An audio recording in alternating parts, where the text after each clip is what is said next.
The following is brought to you by the Social Suplex Podcast Network. Yo, this is Rich Latta from One Nation Radio. This is brought to you by the Social Suplex Podcast Network. We present to you the Ace of Podcasts, Keeping It Strong Style. Let's go. It's the Ace of Podcasts, Keeping It Strong Style. Covering New Japan, they ready to hold it down. Jeremy Donovan and the young boy Josh. Come and hit a job out and bury all the frauds. From the Tokyo Dome over to the G1. Social Suplex is the network where we can get it done. I'ma chill and let them have it, cause this is just an intro. Keeping the strong style, 6 stars from the get-go, boy. Yeah, from Tampa Bay to the Tokyo Dome, this is Keeping It Strong Style with your hosts, Jeremy Donovan and the young boy Joshua Smith. And thank you for listening. Welcome to Keeping It Strong Style on the Social Suplex Podcast Network. Jeremy Donovan alongside the young boy Josh Smith. I want to thank you once again for downloading and listening to another week of Keeping It Strong Style. On today's show, we'll be giving you our predictions for the New Japan Cup, as well as talk about our New Japan Cup bracket contest and all the latest news in the world of New Japan Pro Wrestling. Make sure you support the Social Suplex Podcast Network by subscribing on the podcasting app of your choice and leaving a rating and review.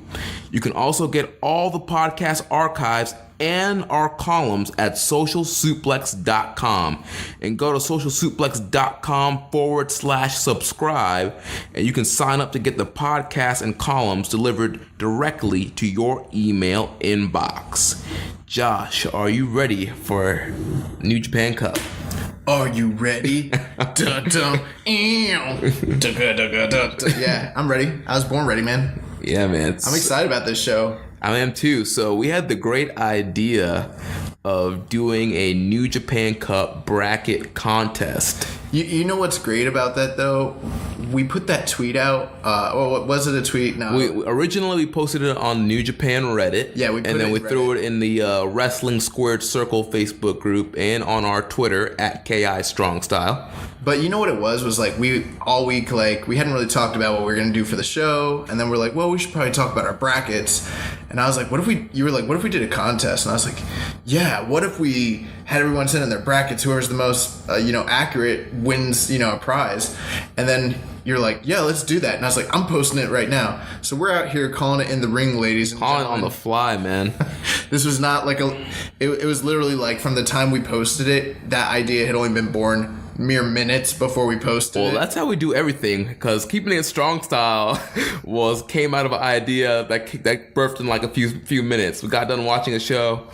Let's do a New Japan podcast, and boom, next thing you know, the next week we're dropping this fire. Yeah, hot fire. And I just want to thank everybody. Like, my name is Dylan. Rumpa-tum-tum, rumpa-tum-ting. This is how Dylan sings. Dylan. I spit out fire, I rhyme and I rip and I rap. Oh, man, But, shout out to all those Dave Chappelle fans out there. Right, nobody else. Hopefully people have seen Chappelle's show. Oh, if you haven't, you got to watch the Making the Band 2 episode with Dylan. It's classic. But yeah, I just want to thank everybody that's been giving us feedback. We're getting a lot of positive feedback on the show. You guys saying you love the show, that you're listening every week and downloading. We really appreciate that. So, keep on listening. Tell a friend and help us grow this show. Yeah, it's really humbling to hear that people like the show, because we're just two regular guys that like New Japan Pro Wrestling. I mean, we work 9 to 5 jobs, and this is just something fun that we get to do every week. We're like, man, getting to talk about New Japan for an hour, we already do that. Like, let's just put it on tape, Exactly, yeah. But the fact that you guys appreciate what we're doing and that you dig our stuff, it's always like, man, there's people. I mean, week after week after week, our audience is growing. In fact, this past week was our most downloaded and listened to episode ever. Yeah. It outdid our Wrestle Kingdom episode. Right, and February was our most downloaded month for this show. Yeah, it was. So, man, you guys are coming in strong. And, man, we're also overwhelmed with all the people that sent in their New Japan Cup brackets. Awesome. So we're going to talk about that in a minute. But first, we need to talk about, we want to name the February Wrestler of the Month and the February Match of the Month. And this is something we don't take lightly. We've had numerous discussions on who it should be, what match it should be. We've rewatched matches numerous times. It should be something we do take lightly, but for whatever reason, we don't.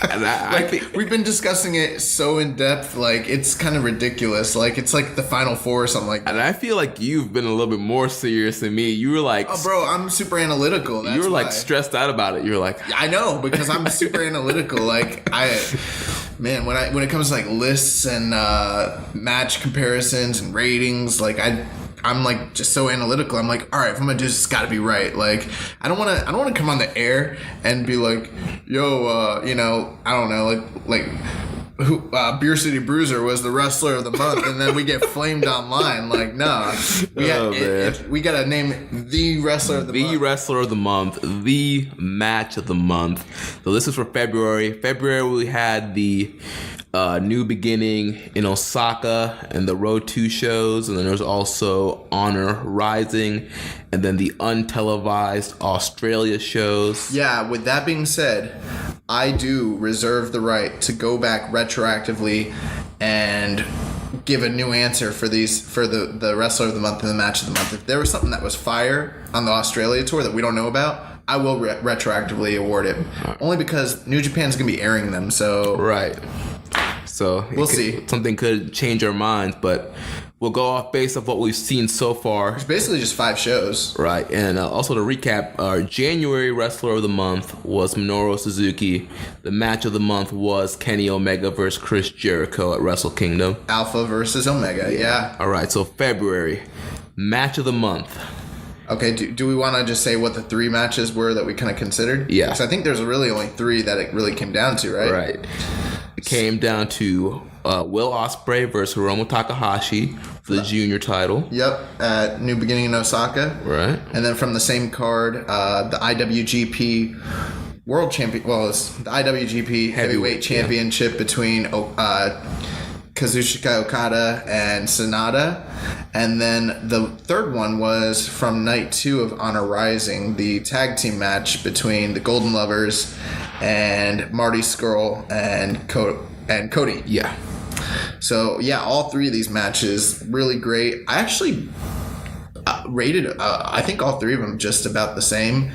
I might have rated the tag team match just a smidge less. Low, yeah, same here. Like, if it could be like a portion of a quarter star, maybe like a little bit less. I don't know. We're gonna get into a decimal system here, but so 4.752. So the real dilemma, though, it really came down to what, 2 matches for us, right? Right. I mean, eventually it broke down between Ospreay and Takahashi and Okada and Sonata. Yeah, and when we originally watched these matches, I had thought that I preferred the Sonata Okada match, and you preferred the Ospreay Takahashi match. Okay, so talk about why you like that match better. So I like the Ospreay match better. I mean, there's just so much innovative offense in that match, and those guys were killing each other. All the insane spots and moves in that match. It was like the next level of junior wrestling, and those guys really put their bodies on the line, put it all on the line for this matchup for the junior title. Mm-hmm. Yeah, I think when we knew that these guys were gonna blow it out of the water. They had a great match at Best of Super Juniors last year, and then we talked about before. We've seen them on tour, going all the way back to December since like Tag League, and maybe even a little bit before then. So I mean, this has just been building and building. So every time we saw these guys interact, we knew that they had something special. So we knew that this match was, plus like those. It's Hiromu and it's Will Ospreay. Right. I mean, how could that not be good? And you know what's another reason why I like this match better? Why? Because I predicted it correctly and you and Rich didn't. Yeah. Well, I was the only one that predicted Ospreay would retain the title. Man, you're such an unbiased journalist. Remember that call last year at Dominion? Don't expect me to be unbiased when you got my family in there. Don Cal's so funny. Oh my god. So anyway, when we initially watched these matches, I preferred the Okada Sonata match. And I think probably a lot of that has to do with it being a live watching. The fact that the storytelling was so nuanced and so smartly laid out. And although it might not have had the, I don't want to say physicality, but maybe like the danger or the high spots that the junior match had, the drama and the storytelling were maybe higher actually than and taking nothing away from the junior match. I think we both ended up saying that these matches were around 4.5. Right. I rated both matches the same, and Dave Meltzer also rated both matches the same. He had them higher, though. Yeah, he had them at 4.75, yeah. But ultimately, we both rated these matches the same, but I just like the Ospreay matches a little bit better than the Okada match. For me, what it came down to is when I watched it originally, I was just so blown away at how they were able to take a match that the result was a foregone conclusion. We knew from the get-go Okada was going to retain, and I think anyone that was predicting pretty much knew that too. And then by the end of it, you were like jumping out of your seat because you were like, oh my God, this man Sonata is about to win the title. And the story they told was that had he not tweaked his knee just a bit and had he not made a couple mistakes, he would have won that belt, but he didn't have the right game plan to overcome Okada, who's the best in the world. So that was just like amazing. The near falls, the finishing sequence, which is kind of where I felt like the junior match lacked a bit, even though it had near falls. It was like the finishing sequence kind of killed it just a little bit. It did. Like Ospreay went for that beheader, like backhand slap move thing to the back of the head, and like there was like no reaction. It's an elbow. Yeah, it's a back elbow. It's actually pretty dangerous. The way he hits it's pretty crazy. There was no reaction for that, and then I don't think he built it enough. You know what I mean? Like he didn't tease what he was doing and let everyone really know. It kind of came out of nowhere, and I don't think that the New Japan crowd in Osaka was aware that was such a devastating move for him or a signature or anything. You kind of have to clue the people in. You know what I mean? Right, and then he like hit the cutter out of nowhere. Yeah, and the other thing too is that there was a lot, taking nothing away from that match. It's not like there wasn't near falls, but in the Okada and Sonata match, the drama of the near falls, how it built and it crescendoed. Whereas this one, it was like near fall. Right, and then it was like I don't know, like what do they call it when the cars like all crash into each other? Oh, like a demolition derby. Like a demolition derby, yeah. And also in the Okada match, there was the drama of the skull and the submission attempts. He put them in the skull in like, 4 times? 4 times. 2 of them were like in deep. But I mean, but with that being said, when we thought about this and I was like, you know what, I don't know which one's better. And I heard everyone's review and almost everybody tended to lean just slightly towards the junior match. I was like, well, I've got to rewatch this match. And I rewatched it twice. And both times I watched it, I was like, holy crap. Yeah. Like the danger of what these guys were doing and what they put their bodies through was on so much more of a higher level than most like junior matches. Maybe it shouldn't even be. Like it's crazy what there's only so many of those, jumping sentons off the top rope that Hiromu can do. There's only so many like flip over power bombs to the outside. Like that. There's only so many like crazy flippy stuff that Ospreay can do. Yeah, I don't know how Ospreay does half the stuff he does. Like it's nuts. And when I rewatched that, some of the things that were flawed in the match still stuck out to me. I mean, they didn't go away. I did think that it opened hot, had a dragging moment, and then went into big finishing sequences, and then just kind of ended abruptly. So I didn't love the psychology of it, but for like being this crazy spectacle that it was, and trust me, it's a crazy spectacle, I have to go with that match. Because when I compared it to the Okada and Sonata match, the Okada Sonata match is still a great match, but when I rewatched it, A, because I already probably knew who was winning, it took me out of it just a bit, but B, it also was like kind of hard to get through the second time, like kind of laborious. Yeah.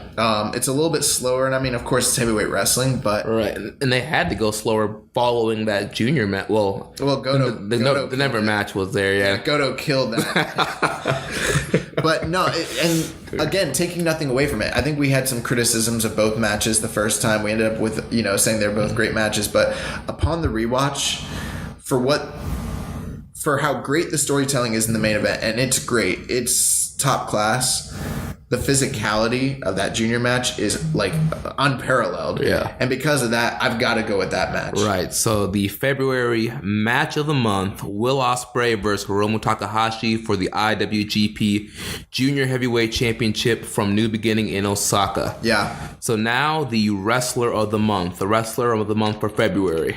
So there's a lot of guys that had like pretty good months. You know, we could talk about them. Like, let's start off, you know, we thought a lot about the Golden Lovers. Right. Omega and Ibushi. You know, just because even though they only wrestled twice, we were only working really from 5 shows, and they headlined 2 of the shows. They did take a loss the first night, but neither of them got pinned. But the pop and the heat and, you know. Yeah, I mean, the reaction they got was incredible.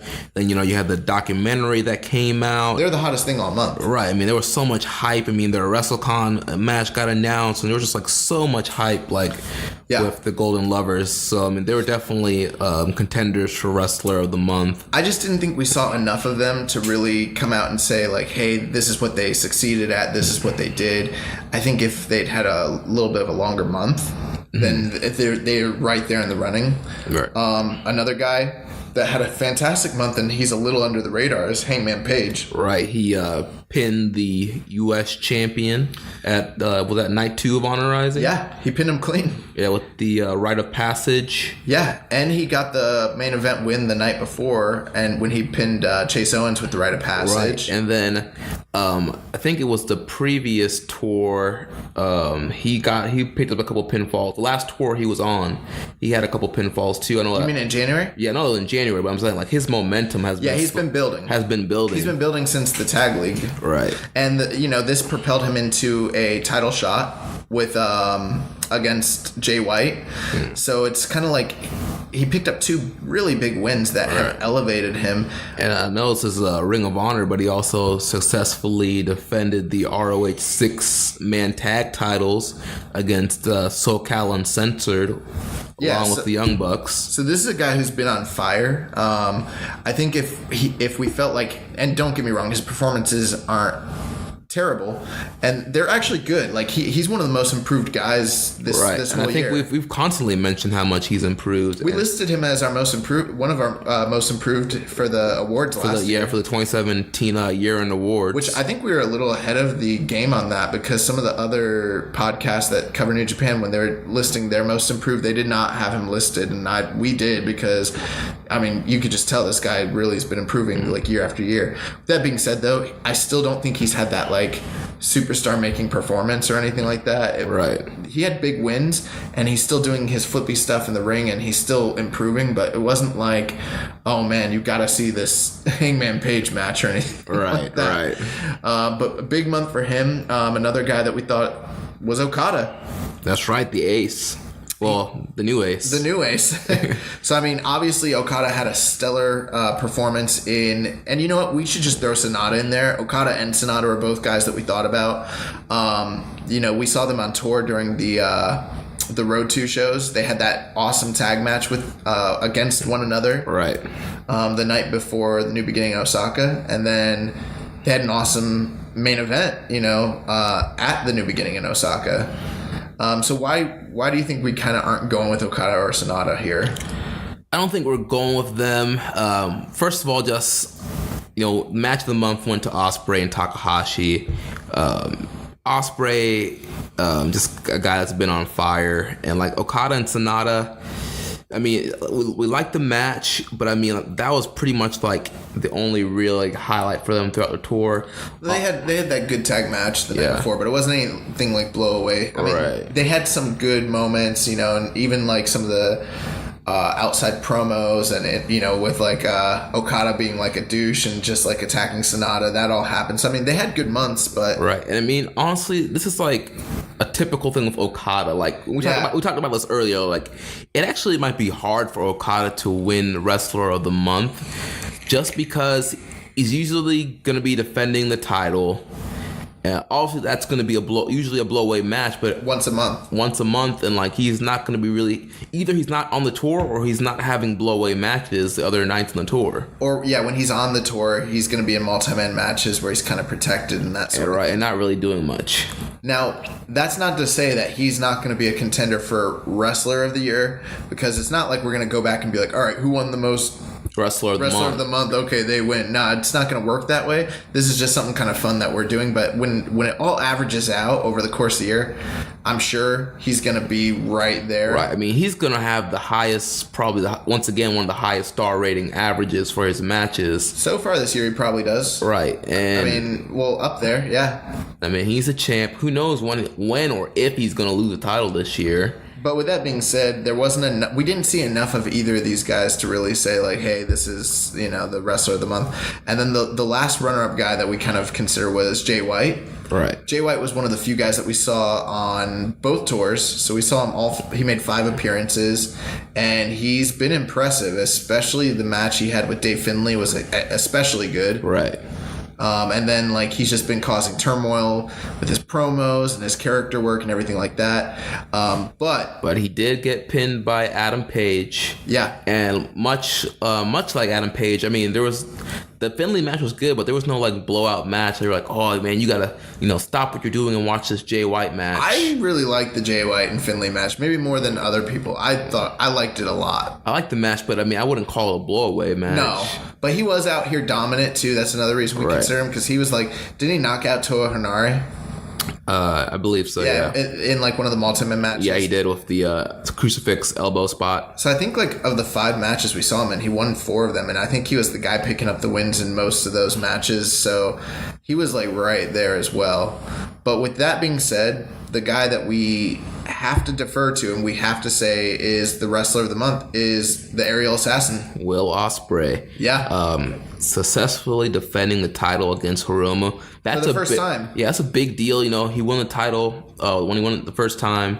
He lost it like right back to Marty Scurll. So yeah, he didn't have a chance to get a good title reign. So he defends the title, and not just defends the title. He defended against one of the top juniors in New Japan, the top Japanese junior.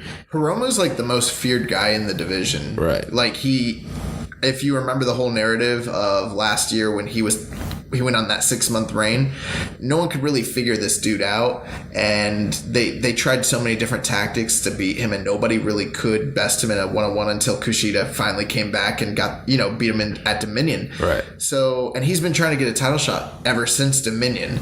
So with that being said, like, that's why I thought he was going to win the title back, because he's been questing for it for so long. Right. And it's been like an ongoing story. He kept getting like denied. People would take his shots, and then he finally got in the 4-way. Yeah, and in the 4-way, they just neutralized him the whole match. They ended up tying him up, breaking his fingers. So, I mean, they removed him from the equation because no one knows how to deal with this guy. So the fact that Will Ospreay had the best match of the month, what's probably going to be one of the best junior matches of the whole year, and it's been one of the best junior matches, I think, since like Hiromu's reign probably since Best of the Super Juniors last year when the finals last year were a 5-star match, but this is probably the best junior match since then. And we got also heard a ton of great stuff from Ospreay in Australia. Yeah, especially the match, the triple threat. Even though he lost the match with him and Cody Rhodes and Robbie Eagles, was supposed to be like a fantastic match. So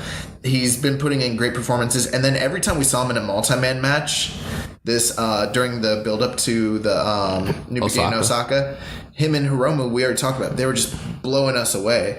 I think the main reason we didn't consider Hiromu this month is because he just took loss after loss. Like, right. I mean, he was another guy that was on all 5 shows. He was on the Road 2 shows and Osaka, and then he was on the Honor Rising shows. Yeah, but he lost in the multi-man match with the elimination. Mm-hmm. Well, I mean, I guess he technically didn't because Evil won the match, but he got himself eliminated. Yeah. He lost the night before that. He lost to Flip Gordon. So we really couldn't consider him, even though he had stellar match quality still. But Ospreay, basically looked great leading up to the match. Had one of the best matches of the month. Had the most significant win of the month of anybody that was out there.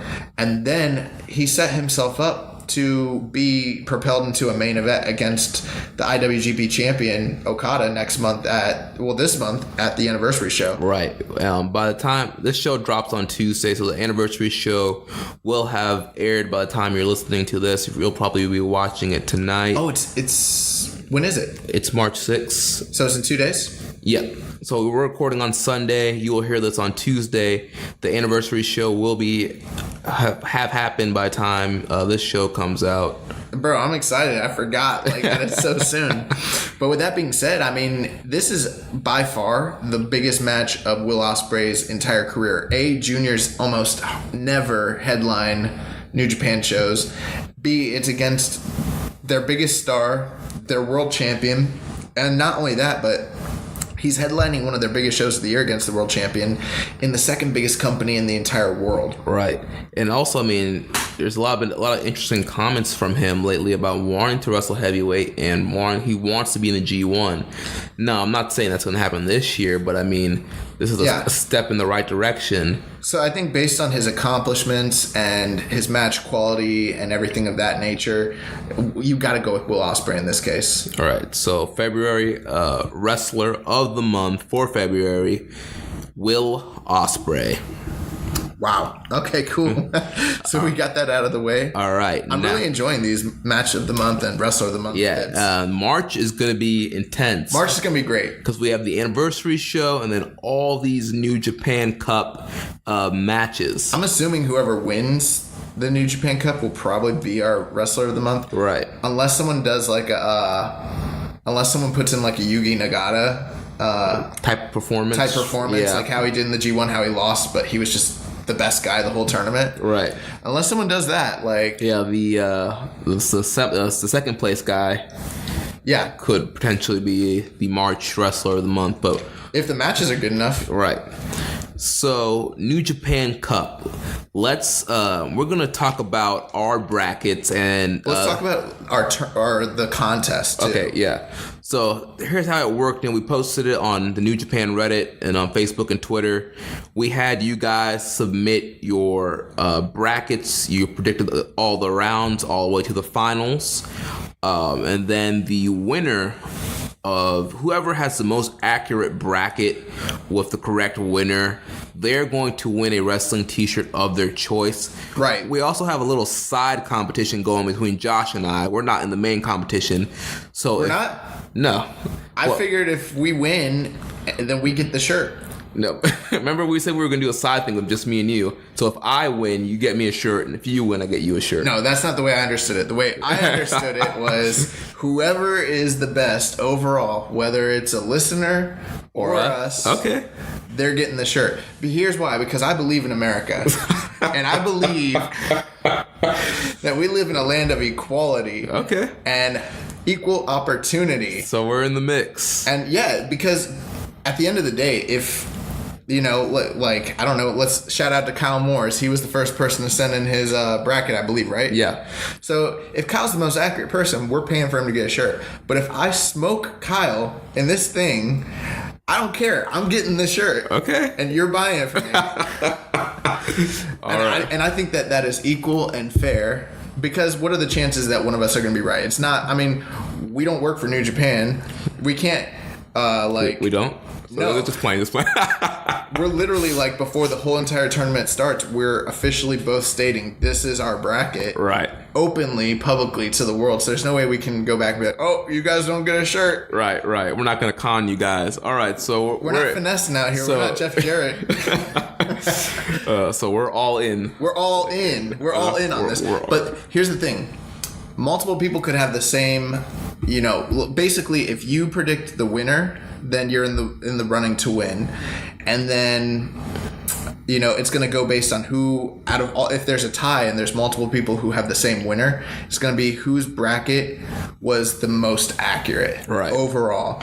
And then after I did all the research, I don't think anyone has the exact same bracket at all. Thank God. Right, yeah, young boys out here crunching the numbers and figuring out like the percentages of this and that. So we're going to go over that in a little bit. But let's say that two people have equally accurate brackets, because that could I started doing the calculations, and I figured like they could have the same finals with a couple matches different and end up at the same point. Well, then at that point we're gonna have to reach out to, if you're in the running and we're getting to that point and we see that this is coming, because we will know at that point, we will reach out to you and whoever the other person is, and we will have to find a way to do a tiebreaker, whether it be a more accurate prediction like how the match is won, maybe time limits, that sort of thing. Right. We'll find a way. And then if it comes down to the fact that two people are just dead even, we're going to flip a coin. And if you lose, then you lose. And that's it. You don't get the shirt. Right. So, yeah, there will only be one winner. There can only be one. Right. Only one. All right. So let's talk about our Billy Gunn. The one. Billy Gunn. Do you remember the one Billy Gunn? Yes, I do. And thankfully, we will not be seeing the one Billy Gunn in Long Beach again. Oh my God. All right. So let's talk about our brackets. You want to go match by match? Yeah. And I want to talk about the matches too, like not just the predictions, but like I am very excited. Some of these brackets are very weird, but I am so excited about these matches. Yeah. So let's start off with Kota Ibushi against. Well, that's not night one. Oh, what's night one? Elgin Ishii. All right, so Michael Elgin versus Ishii. Yep. And that's my most anticipated round. I know you're looking forward to this match. It's a big hoss match. I have Ishii going over Elgin. Here's why. Michael Elgin, he's kind of been a guy that's kind of fallen down the rankings over the last year. In New Japan, he hasn't really won many big matches, and he's usually getting stuck in multi-man matches, and his team is losing or he loses. Even with his contract being renewed, I think it was 2 years now, for a 2-year contract that he just signed. That's what they said. Yeah, I don't think that he's going to get the win here. I don't just see New Japan's just not invested in Elgin right now, and I think that it's better for Ishii to get it. Yeah, so I'm right there with you. I have Ishii picked as my winner as well. Partly because I think it makes more booking sense to have Ishii go forward in the tournament for the intrigue of the idea of what if he goes all the way and ends up facing Okada, because we've talked about, stablemates fighting one another. That's right. been teased. That's Jay White's whole stable warfare mentality. I'm very excited about this match, mainly because we've already seen these two guys wrestle one time before at the G1, I think it was 2 years ago in 2016. Right. And oh my gosh, it was a short match, but it's literally like one of the craziest and just like violent hoss matches I've ever seen, with crazy athleticism. I mean the power moves, it's one of the most power move centric matches I've ever seen, and it is freaking awesome to see someone throwing Elgin around and see Elgin throwing Ishii around. Yeah, it's crazy. So this is the match that I am the most excited for out of the whole entire first round.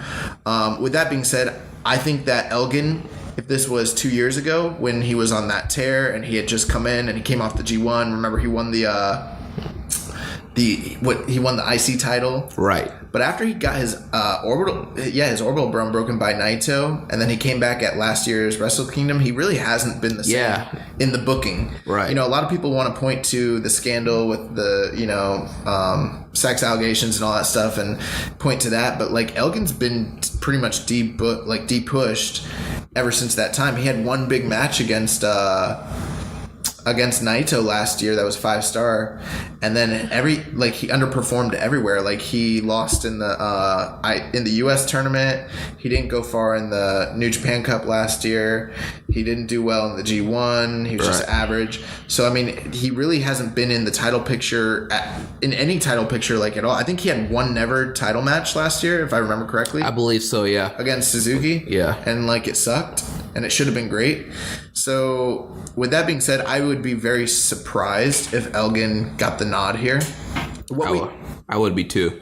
What we did to kind of make things fun, we took all the brackets and we totaled up what the like majority predictions were for each of these matches. So we're going to kind of fantasy book this based on everybody's bracket.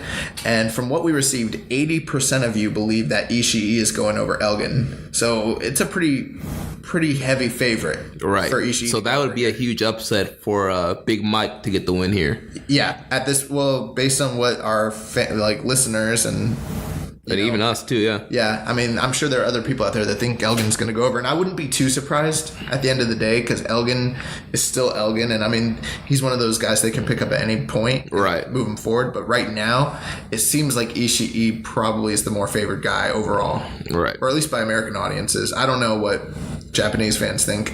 That's true. So that takes us into the second match that's going to happen on night one. We have Juice Robinson against Yujiro Takahashi. So for this one, I went with Juice Robinson going over Yujiro Takahashi. Juice is a guy, unlike Elgin, he's actually been elevating up the card and up the rankings in New Japan since this tournament last year. Yeah. I mean, we look back at that great U.S. title match he had with Omega, the upset win he had against Omega in the G1. He had great title matches against everybody last year. Right. He challenged for a lot of titles last year. Yeah, he had a Never title shot. He had an IC and a U.S. title shot in the same year. It's like nobody really gets that many title shots in a year, so it's kind of crazy. Right, and like we've been talking about just how great it's been to see, since leaving NXT, how he just turned things around and just like became a star in the New Japan system.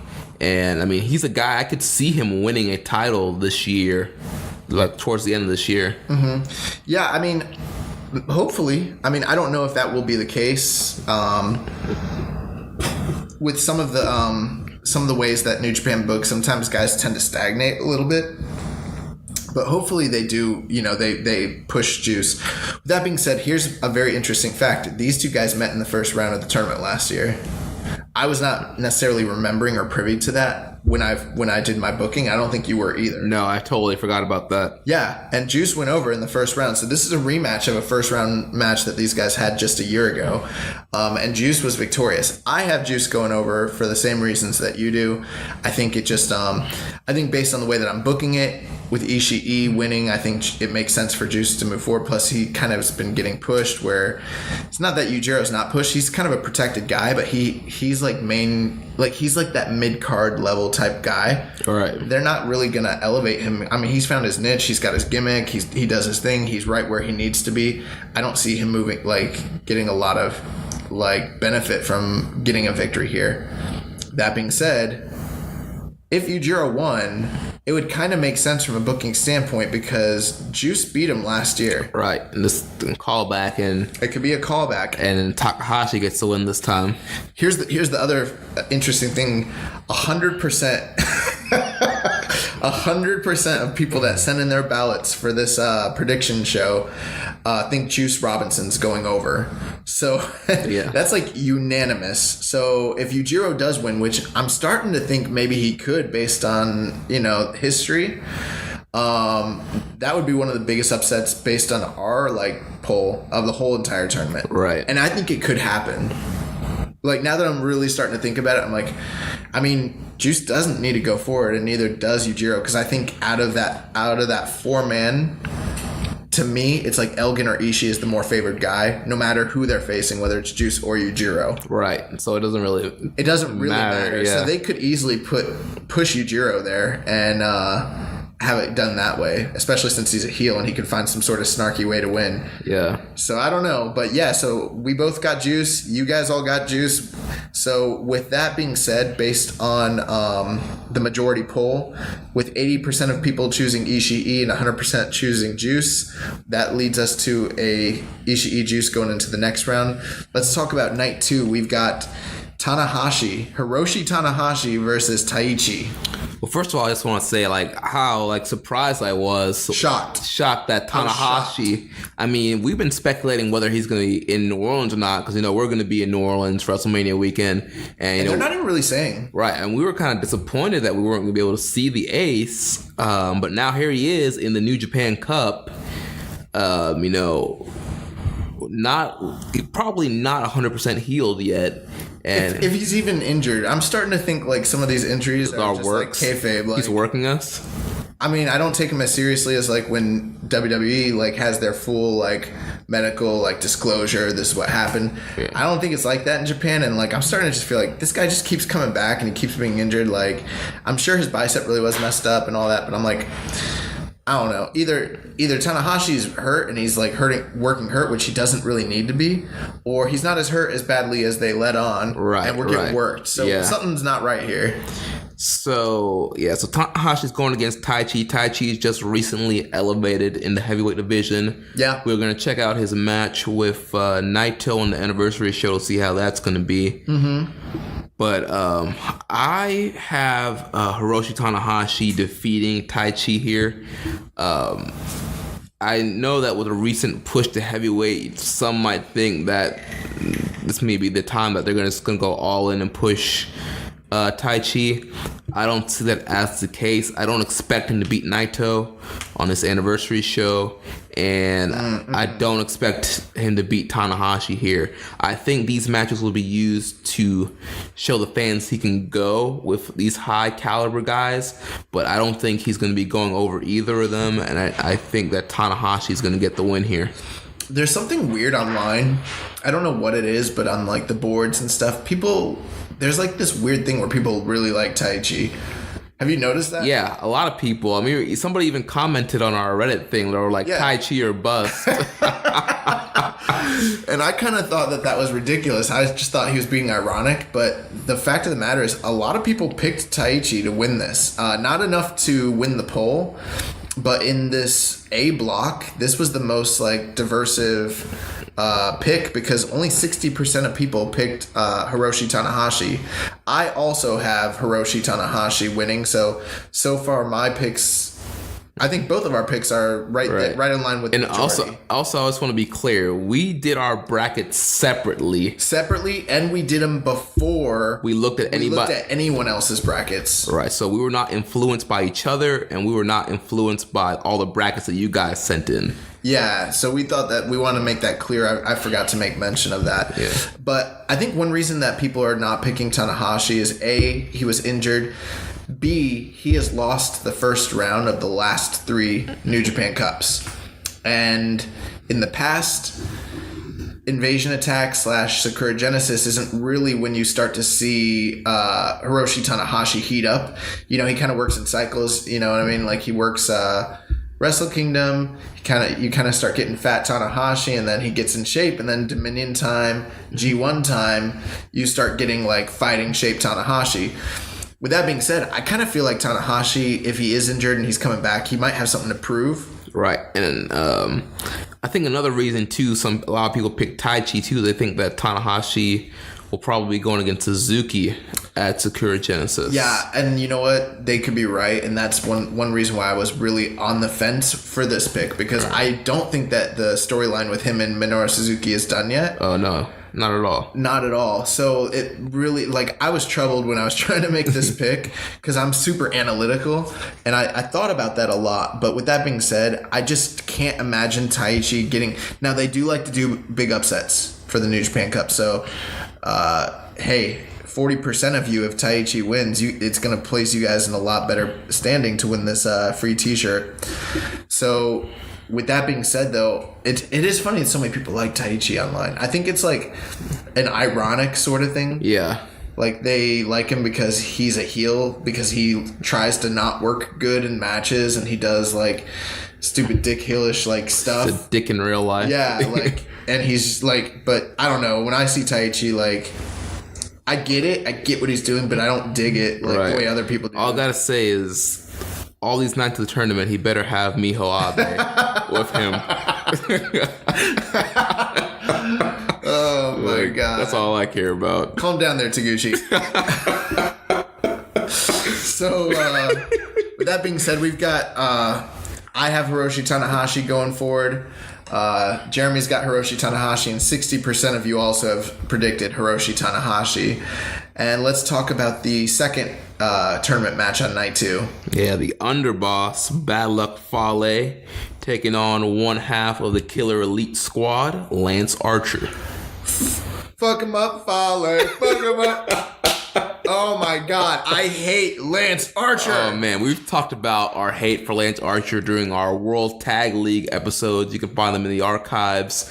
I'm so sick of him spitting on people. It's so, like, I feel like a broken record. I come on this podcast every week. There are multiple episodes we talk about our hate for wrestlers spitting on people. It has been such like a blessing and a reprieve to not have to watch Lance Archer spit on anybody For a while now. for a whole month. Yeah. It's been great. But with that being said, yeah, so Archer versus Fale. This is two really big dudes who are gonna mix it up. What do you think the match quality is gonna be here? I'm not expecting anything above 3 stars. No way. There's no way.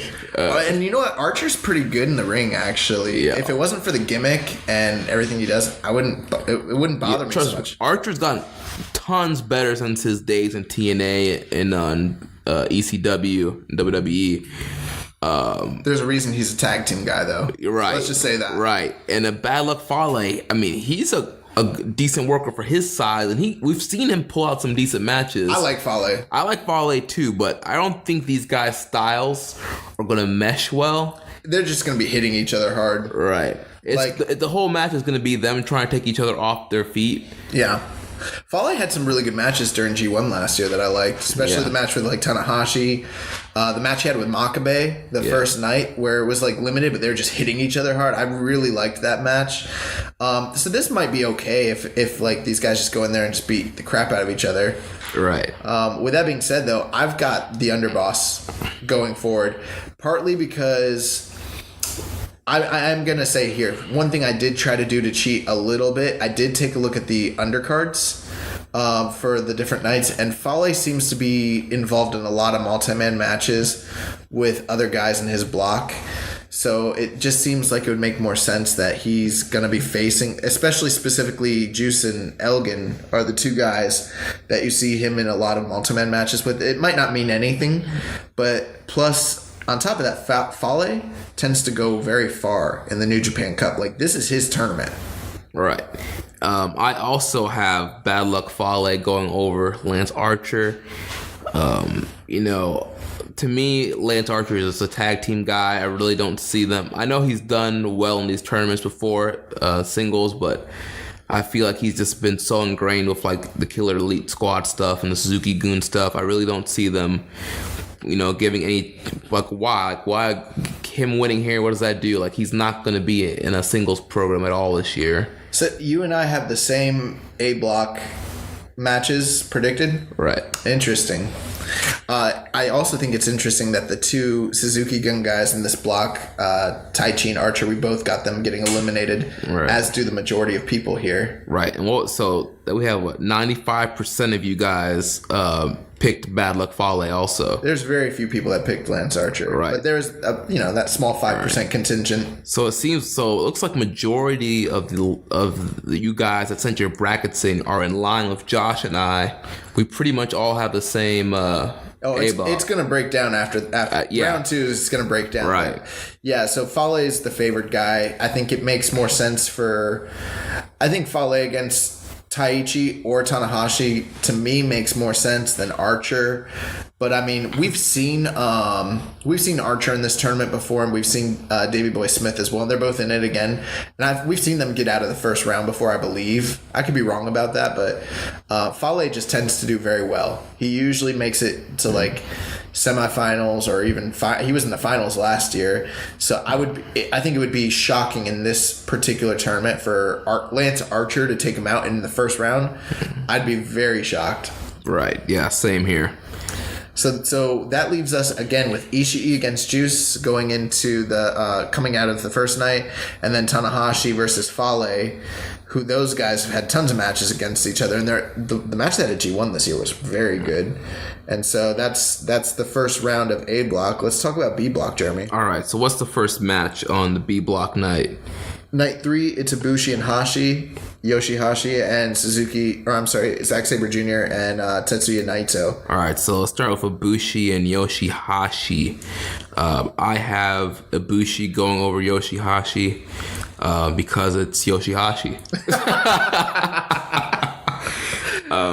No, but seriously, I mean, Yoshihashi is, we've talked about it so many times. He's a solid worker in the ring. He can have some good matches. So you say. But he has no swag. I mean, no personality. There's nothing interesting about Yoshihashi at all. He looks like a reject Final Fantasy character. I'll be legit pissed if Yoshihashi wins. Same here. I will lose my freaking mind if Ibushi does well in tournaments. I mean, he's won tournaments in DDT. He's won the freaking New Japan Cup in the past. Right. He's gone far in the G1 before. He did. He was in the Cruiserweight Classic and made it to the semifinals. Yeah. So I mean, Ibushi's a guy who knows how to win, and he doesn't take too many singles losses. Right. And, you know, there's so much buzz behind him right now with the whole Golden Lovers Bullet Club storyline. Like, the crowd's the crowd's already hot for Ibushi, but I mean, they're probably going to be extra hot for him going into this tour. And I mean, it's also interesting that Ibushi being in this tournament, I think we talked about, was it last week we talked about? We mentioned why Omega was not in the tournament. Well, Ibushi said something about this where he said, I'm glad that Kenny's not in it because I think Kenny would go far and I don't want to have to fight somebody that I'm close with or that I care about. I can't remember the exact words, right. But so it is interesting that like Ibushi expects himself based on those statements to go pretty far here. Most of you do too, because 100% of the people sending in their ballots chose Kota Ibushi to go over Yoshihashi here. So this is the second match in the tournament where there's 100% of you that agree. The first being Juice versus Yujiro. The second one is Ibushi versus Yoshihashi. I don't think... Now, with the Juice and Yujiro match, I kind of think there's a chance that there could be an upset victory here. In this match, I'm going to say it right now. There's no chance... No chance. Chance in hell. No chance.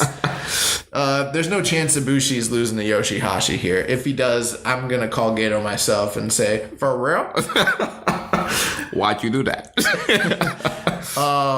Unless something crazy happens. But I don't know. It's a Chaos versus Ibushi match. You know what I mean? Like, there's not even like a backstory to be like, Hashi's gonna cheat or get the upper hand. Right, like no, like Ibushi. Hashi's gonna eat a Kamigoye. He's gonna hit it. He's gonna eat the knee. He's gonna get hit with the last ride, and he's gonna go Phoenix Splash. 1, 2, 3. Ibushi's going send that to the next bum round. to the back. So, actually, I gotta tell you, I think that even though Elgin Ishii is my favorite match for the first round, I think the third night is the night I'm most excited about because I think Ibushi, Yoshihashi, and Zack Sabre Jr. Naito is the best two match quality. Yeah. So, and I'm very excited about Zack Sabre Jr. versus Tetsuya Naito. Yeah, that's gonna be a very interesting matchup. With their styles, right? I don't think they wrestled this year in the G1, did they? I know Zack Sabre Jr. was in the block with Tanahashi, right? And didn't? Oh wait, they were because they were in the same block. They were in the same block. Yeah. So I kind of don't remember that match. Yes, but it's kind of like, I mean, there's so many matches that have happened since then, and so many great matches. It's hard to like remember all of them. But I think this has the potential to be a very good match. Out of the B block, this is the match that I'm most excited for out of that whole crew. So let's talk about this pick here. What do you got? All right, so I have Naito going over Sabre here. I feel like, Naito, he's still, a top guy. The crowd they're still behind him and LIJ, and people really want to see Naito win the title. A lot of people were frustrated and disappointed when he lost at Wrestle Kingdom. People want him to go forward, and I feel like he's kind of been in a almost like a little standstill since losing Wrestle Kingdom. I mean, he had the feud with Yoshihashi and the feud with Taichi. So now... And we don't even know how that's going to blow off yet. Right. So, yeah, because we know we're recording this before the anniversary show, so we have no idea how that's going to end up. So I just feel like they're going to kind of use this to kind of propel Naito back up kind of out of that standstill and kind of get him moving back forward into, top contendership. Okay, so this is where you and I disagree. I've got the upset victory, or maybe it's not even an upset because a lot of the polls agree with me, but I've got Zack Sabre Jr. going over Tetsuya Naito. And the reason why is when I was making my ballots, it wasn't what I think should happen or want to have happen. It's what I think will happen. And like you said, Naito's in a bit of a standstill and that sort of thing. Now, could he benefit by going further into the tournament? Yes, but there's always one big guy that gets knocked out in the beginning. Right. And I think Naito's that guy. Right. And even after, like, I saw some of the brackets and I thought about it more, I'm like, dang, I kind of wish I would have gone with Sabre. Because, like, I feel like, New Japan Cup is usually the tournament where there's a lot of upsets. And so far, there really hasn't really been any like heavily favored upsets. And so Sabre, like having Naito out in the first round would be... Well, there's 40% of people that think Taichi's beating Tanahashi, so that's kind of... Actually, it's very similar because we got 60% here for these two matches. But in this case, Zack Sabre Jr. is the one who's favored for the upset. And I think even though 60% of our listeners are calling it, I think everyone would still consider it an upset for him to beat Naito. Right. Because of the caliber of star he is. Right. I mean, nothing wrong with Zack Sabre Jr., but it's Naito. Yeah. Leader of LIJ, former world champion. Zack Sabre Jr. is a part-time guy. He's only been here a year. Right. And I mean, he's had some decent, some good matches. Tanahashi. Yeah, he beat Tanahashi in the G1.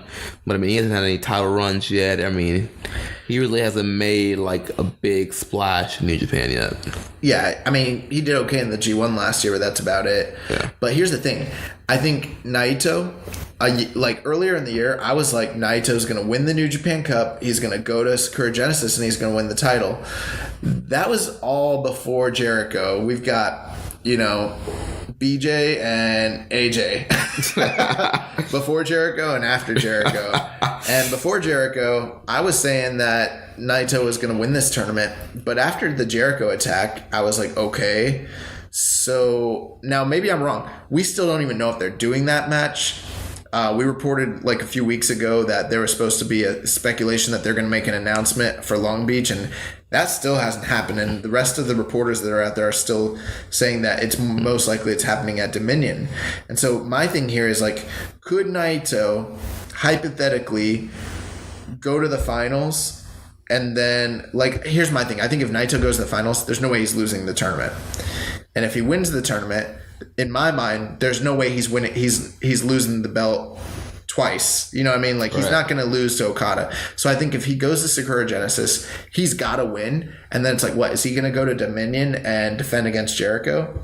He could. You could book that. I just don't think it's going to happen that way. Right. I think... And things could change, but I think he's going to win one of the two tournaments this year, and I think it's going to be the G1, or at least be in the finals. I don't see him winning this tournament. If he's not going to win it, he might as well get knocked out early, and that's why I picked Zack Sabre Jr. here. So I've got the upset with Zack Sabre Jr., and 60% of you agree.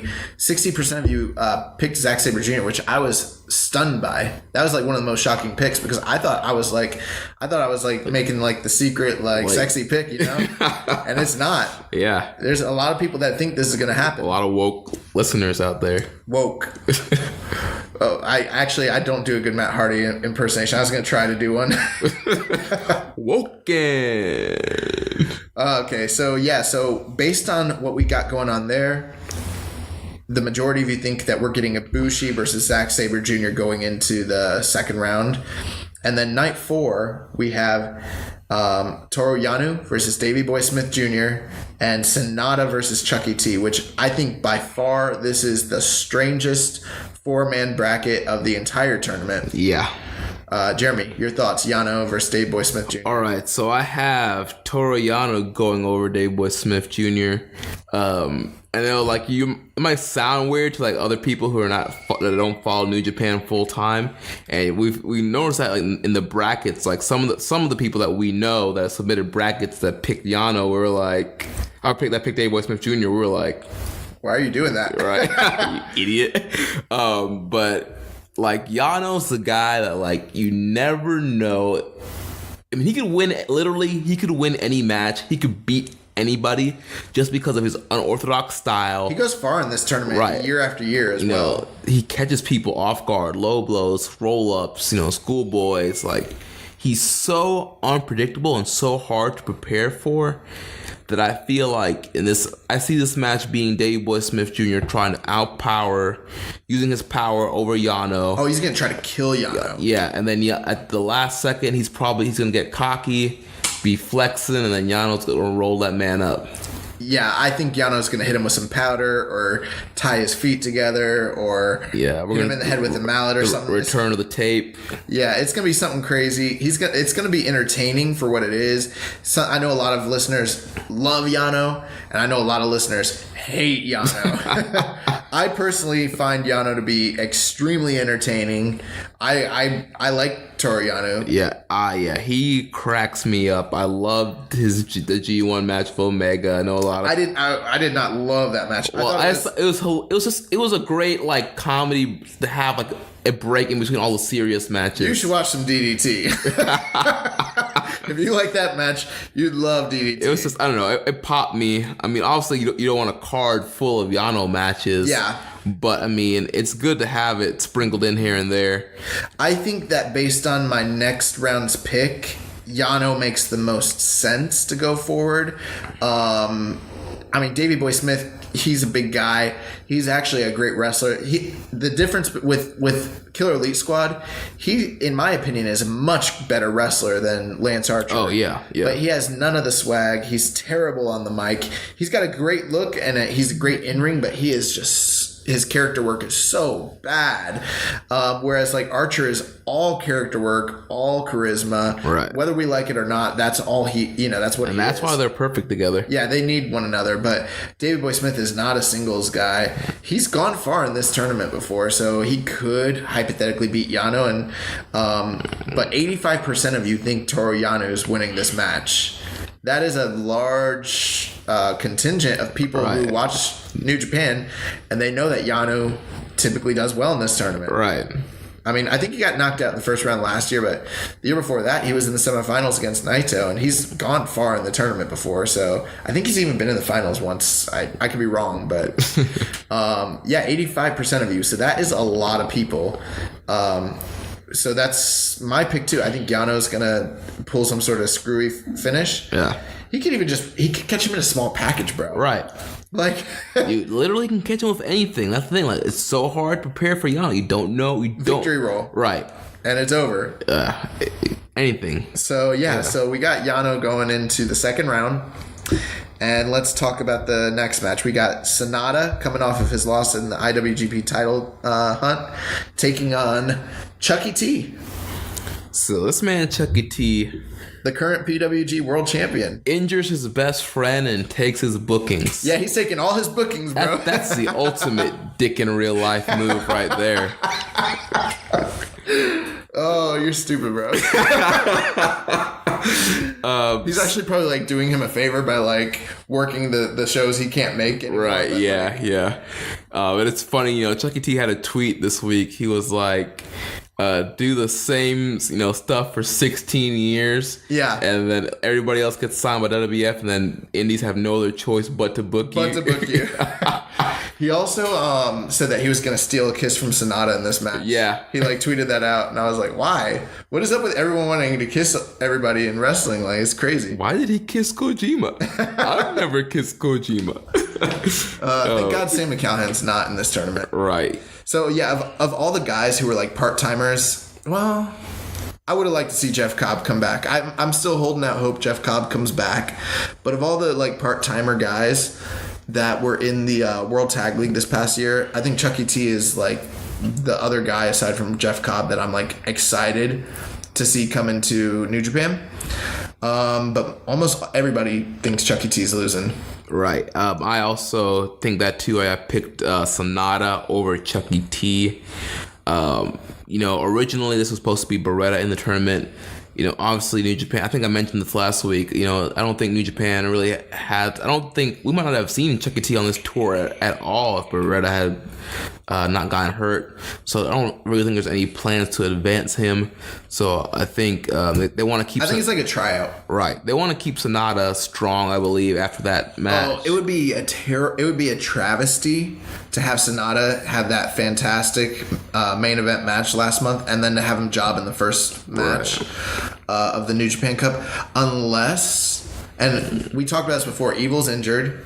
So we don't know what's going on with that tag team going forward, or if they're even going to have the tag title still. But unless they just want Sonata and Evil to refocus on the tag division, it doesn't make sense to have him to job to an outsider like Chucky T first round. Right. Another reason why I picked Sonata. So if Sonata wins and if Yano wins, they'll be facing each other in the next round. And there's kind of a little rivalry between Sonata and Yano. From last year? Yeah. With them, Yano trying to tie up Sonata getting Yano in the Paradise Lock all the time. So they had like a little rivalry last year. So I could see that rivalry kind of being renewed in the second round. That's another thing was like, that's one reason I did not pick Chucky T, because I'm firmly confident that Yano's going to win.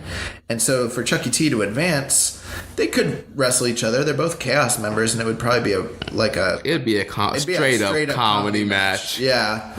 But with that being said, it doesn't do anybody favors at all. So if they're going to do smart booking, they probably need Sonata to move forward in this match and I think him and Chucky T will have a good match, a very good match. And hopefully it's enough for them to start considering to bring Chucky T in more often, because I like the guy and I want to see him in New Japan. 95% of you think that Sonata is going over here.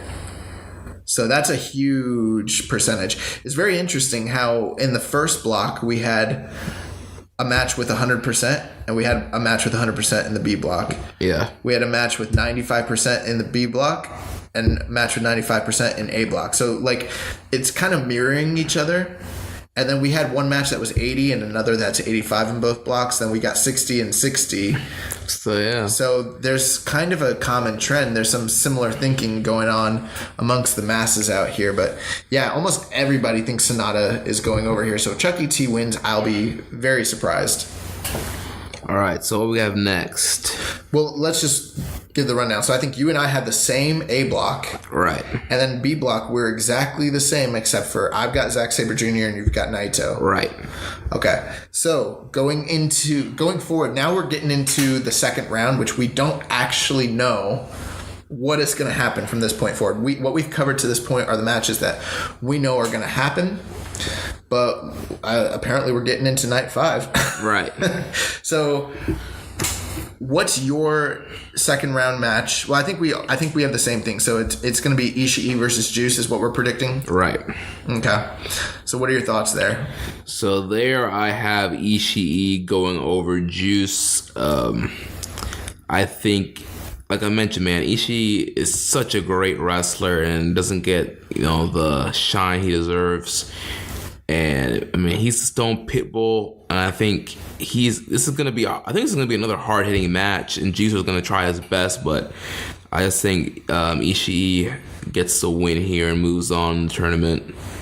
Yeah, I agree. I think Ishii is going forward. I'd be very surprised to see Juice Robinson get a win over Ishii, even though Ishii is that utility player who can put over mid-card guys, and because he's so good. We actually made a comparison the other day that like he's kind of like New Japan's Cesaro. Yeah. In that like they've got him tucked away in a tag team. He's like low-key like the best worker in the company, but he like never gets title shots. He's never like, he should be in the main event, but he's just not. He's getting passed over. That's kind of like Ishii's role, but like they know they can put him in a match with anybody and it's gonna be fantastic. Same with Cesaro. That's Cesaro. Yeah. How about those two guys wrestling one another? Oh my gosh. That'd be awesome, right? That'd be sick. And I don't even like most of the guys in WWE, but like I love Antonio Cesaro. Like I would love to see him and Tomohiro Ishii mix it up. So yeah, we got Ishii and Juice. I just think, whether it's Juice or Yujiro, I think the winner of Elgin Ishii is going forward, and in this case, I've got Ishii, so I see Ishii going to the semifinals. All right. Absolutely. And 88% of you that now going forward, we're only going to be counting the people that have this match in their bracket. So of the people that predicted this match would happen, the Ishii versus Juice match, 88% of those people predict that Ishii will win. So that's a pretty like heavy favored like outcome that Ishii is going to go over Juice Robinson for that part of the round. So far you and I have got very similar brackets. Yeah. And let's talk about the second proposed match, Tanahashi, which that's where the wrinkle is. A lot of people think Taichi is going forward. Right. Very few people. Tanahashi's still winning, but Tanahashi, that's like the most like on the fence type of match. Mm-hmm. And then the majority of people think Fale is going forward. So they think either Tanahashi or Taichi is going against Fale is what the majority says. So what do you think? Tanahashi and Fale? So I have the Ace here going over Bad Luck Fale. Me too. These guys have actually had, pretty decent matches against each other in the past. Tana can definitely get a good match out of Bad Luck Fale. But I think, this is the Ace coming back. I think they're going to heat him, Tanahashi up. I just don't I have a hard time picturing Bad Luck Fale going further. I know he usually does go far in this tournament, but I feel like Tanahashi, this is going to be the year that Tanahashi goes forward. My whole thing with Tanahashi being in this tournament is if he's going to be in the first round and get knocked out, then just knock him out. If he's going further than the first round, there's no reason to have him not go pretty far deep into the tournament. Right. So to me, it doesn't make sense for Tanahashi to come back from injury early and not get knocked out in the first round and then lose to Fale. That just doesn't seem to make sense to me. They could go that way if this does end up happening, but in this situation, I think Tanahashi needs the win. After suffering that really terrible loss to Suzuki, I think he needs to go far in this tournament if that's what ends up happening. So yeah, I've got Tanahashi going over Fale. 83% of you though had the same thing. Now, here's one thing I will say about these percentages. As we get further on, there are less and less people that are predicting these matches. So even though the percentages seem high, the actual split isn't that far from one another. So there are people that think that Bad Luck Fale is going to win this match, which could happen. I mean, we've seen the New Japan Cup. Anything could happen. He beat Okada a couple years ago, and I mean he's beaten some top guys in this tournament before. So I just think that Fale has a tougher road this year than he's had in the past. Because he's probably going to have to beat Tanahashi and then move forward. He'll probably have to beat either Ishii or Elgin and Archer. That's a pretty tough call for the big man. Right. So I don't think his chances are as high as maybe some other people do. Right. So based on the majority's predictions, we have a semifinal of Ishii and Tanahashi going into night 7. And that's what you have as well, right? Correct. Yeah, that's what I have. That's what I have. That's what I have, yep. So our A blocks are identical right now, and that's what the majority have. So B block is kind of where things split up for us.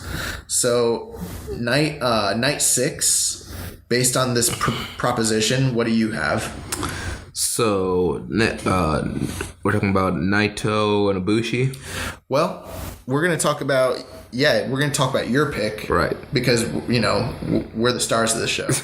Doesn't matter what the majority say. So you've got Naito going against Ibushi. Talk about why you picked that and what your prediction is. All right. So, I have Naito versus Ibushi, and I have Naito defeating Ibushi. And pretty much like I mentioned, I feel like they need to get some steam behind Naito. And I think a great performance in this tournament will help him get a title shot pretty soon. And so Ibushi kind of, enthralled in the Golden Lovers Bullet Club storyline. I don't think that a lot of his attention will get drawn away from, capturing a title. So I see Naito getting the win here. I have the same bracket that the majority has in this situation, where they have Ibushi going against Zack Sabre Jr. And 83% of you think that Kota Ibushi is going to go over. And I've got the same prediction. I think Kota Ibushi is going forward. So you got Naito beating Ibushi going into the semifinals, huh? Yep. Okay. So, like, for me, part of the reason why I've got Ibushi is he is, and I've given a lot of thought to this, he is in the middle of a storyline with the Golden Lovers and the Bullet Club split and all that. But at the same time, there is that wrinkle of, like, even though the Golden Lovers are back together, there's always been that professional rivalry about who's passing who up and which one is the Sean and which one is the Marty. And in the past, Ibushi was always the guy that was ahead until the last couple of years where Omega started to really come on and come into his own. So how much of a tension would that cause if Kenny's over here trying to heal the Bullet Club and, you know, oust Cody and deal with that whole entire problem. And then you got Ibushi over here focusing on himself, and he's going for a title and he's getting close to winning one. Plus, if you look at some of the now here's one thing that's weird, and we didn't talk about this yet. For the matches that are announced for the 4 nights, every single night except for the nights when he's in the tournament matches, Ibushi's teaming with OG Bullet Club members in multi-man matches. That is very interesting. Very weird. So they got him teaming with, like, you know, Chase Owens and like God and stuff like that. Yeah. And like Tama, or like, you know, like Fale and that whole crew. So I think that that's really strange because we've never, I mean, he's not part of the Bullet Club. We've never really associated him with that side of things. So I think that's kind of telling to the storyline that they're trying to tell. But I think if Ibushi goes far in this tournament, or even hypothetically were to win it, oh my God, what kind of, like, you know, tension would that cause if Ibushi goes just a couple weeks after the Golden Lovers match in Long Beach, he's scheduled to face Okada for the title. You know what I mean? So that's one story that they could be telling. That being said, I just don't see a story for Zack Sabre Jr. to go forward. He could win here. Some of you think he will, but 83% that predicted this match got Ibushi going forward. So that makes the most sense to me. Right. What would you say if you had Ibushi going against Zack Sabre Jr.? I think I would go with Ibushi. Yeah, me too. Now, I will say this. Originally, when I started this bracket, before I gave it more thought, I had Naito going over Ibushi. And probably for the same reasons that you do. So we'll go into the second match here. We've got Yano versus Sonata, which is a heavily favored match. That's what the majority of people think is going to happen. And who do you have picked there? So I have Sonata going over Yano. Like I mentioned, like we said before, you know, after that great world title match, you really kind of want to keep Sonata on a roll. I don't think he needs to be losing to Yano here. That would be crazy. Yeah, that would be. I actually think this might be like a squash match. Like, I feel like Sonata's going to beat Yano pretty quickly. They do squash matches in this tournament. However, they don't usually do the tournament as spread out as they are right now. Right. So it might be different this year. But yeah, I agree with you. I mean, it could be. We saw Naito squash Yano just like a couple years ago. Right. And you also have Sonata going over here, right? Yeah, so I've got Sonata, and, you know, I've got Sonata for the same reasons that you're saying. I think, like, they're trying to push him. I think that they did a great job pushing him last month, and I think continuing to establish him as a star makes the most sense to me, whereas Yano is a comedy character. And sure, like, you know, we could get a kick out of Yano going far in the tournament like he does, you know, most years, but that doesn't do anybody any favors, especially not Sonata. And also, I think that the two favored guys for him to go against are either Ibushi or Naito. And both of those matches sound way better than Yano going against any of those guys. Yeah, like I love you, Yano, but I do not want to see you in the semifinals, man. Yeah, so we're hoping. I will say this, for the people that predict this match, 100% of the people that are predicting Yano and Sonata think Sonata's going to win. So Sonata's heavily favored to advance to this point in the tournament. I did pick Naito originally because I thought it made the most sense to have Naito and Sonata eventually face off. We can talk about that here in a minute, but I'm sure that's probably what you were thinking too. Right. So let's jump into that semifinal. So yeah, I had Naito. Well, you want to jump straight to that one? Because night 7 is going to be the A block. Okay, so we'll talk about A block first. So we have majority of people with Tanahashi versus Ishii. Yeah, that's what you have? Yep. That's what I have. Yeah. Okay, cool. That makes it pretty easy. I have Tanahashi defeating Ishii. Yeah. I do too. I mean, I love Ishii, but it's the ace. Like, to me, I don't feel like Tanahashi comes back for this tournament unless he's going to the finals. I don't agree with that entirely. I think he really could come back, still be hurt, just to put over Taichi and get out of there. Just to show his face, keep his name out there, and then he takes a break. Well, the only thing, actually, I've said that a few times, and then I keep catching myself because he's working the rest of the tour. Right. But they're multi-man matches where they can kind of protect him. So it's not like he's working singles the whole time. So who knows? I don't know. I mean, we never know with Tanahashi. I mean, he's got a different opinion of his health and wrestling and his philosophy, things like that. But I just think that if he's going to win the first round, he needs to go all the way to the finals. And if he isn't going to the finals, he needs to lose in the first round. That's my thoughts on it. Same thing with Naito. I have the same opinion on both of those situations. Now, I will say this. When I booked this, I did not book what I want to happen. You book what you think's going to happen. I want Ishii to win. The whole theory of book with your head and not your heart. Yeah, so I do think that there is a very good possibility that we get Ishii winning the whole entire tournament. Part of the reason why I didn't go with Ishii to get to that point is because Ishii is still technically in the middle of a tag team run with Yoshihashi. You mean Toru Yano. And I'm just thinking ahead, like, you know, we're not getting the tag match at the anniversary show. It seems like the most likely place for that to take place is either Long Beach or Sakura Genesis. Yeah. And it wouldn't make sense in my mind for him to have a tag match and then a title match, you know? So just doing natural deduction, it's not likely that Ishii could win. However, we've talked about it before. You know, the whole entire storyline of Jay White asking why guys don't challenge other champions and that sort of thing. So could Ishii hypothetically, because again, we don't know what's going on with the tag titles. We don't even know if Evil's going to be back in time for these shows. So maybe they got to call an audible, and maybe it makes the most sense to push Ishii to the title. I mean, could you see that happening? Yeah, I definitely could see that happening. So, yeah, but I will say this.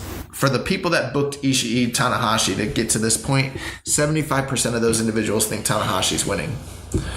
That means a quarter of the people still think Ishii is going to the finals, which is kind of telling. You know what I mean? Yeah, a lot of people, man. Ishii is a guy, when I was looking after I did my bracket and I started looking through all the brackets that came in, Ishii was going far in a lot of people's brackets. We'll talk about that, but yeah, he definitely is one of the favored guys. Even though we're just going by majority, you know, this like little majority like fantasy booking. This doesn't indicate who the majority of people are telling who's going to win or anything like that. So Ishii's definitely got a chance to do this, especially with the way that some of you guys booked your brackets. But I've got the ace. You got the ace. So we both think that night 9 he's going to the finals, right? Yep. So then let's talk about the night 8, which is going to be the B block finals. Right. So I have Naito and Sonata booked here. And this is something that you and I talked about before. I'm not sure if we mentioned it on the air, but we thought that, you know, Sonata, you know, to really elevate to the next level, he needs to, you know, take on Naito. Yeah, that's what I thought as well. I just assumed that in order for like Sonata to take the next step for his natural progression, there's going to eventually be some tension between him and Naito. And I don't think that this will start a feud or anything like that. But we've seen when there's factional matches during tournaments, it can kind of spark that a little bit. You know what I mean? Right. And I mean, this could be the starting of a story of Sonata realizing he needs to get better than Naito to truly be a standout star. That we saw, you know, Ishii beat Okada clean in the G1 2 years ago, and we're still waiting for, like, why did that happen? Because Okada, you know, still ended up going further in the tournament than him, that sort of thing, and we never got a title match between them. That's another reason why I think a lot of people believe eventually they're going to pay off the Ishii-Okada match by having one. But with that being said, I I think that we could see Sonata versus Naito. That was the way I originally booked my bracket, but once I started paying more attention to what Naito was doing and the Jericho and stuff, I ended up coming to the conclusion that Ibushi and Sonata would be the match, which is what the majority of people selected. So with that being said, I have Ibushi going over Sonata.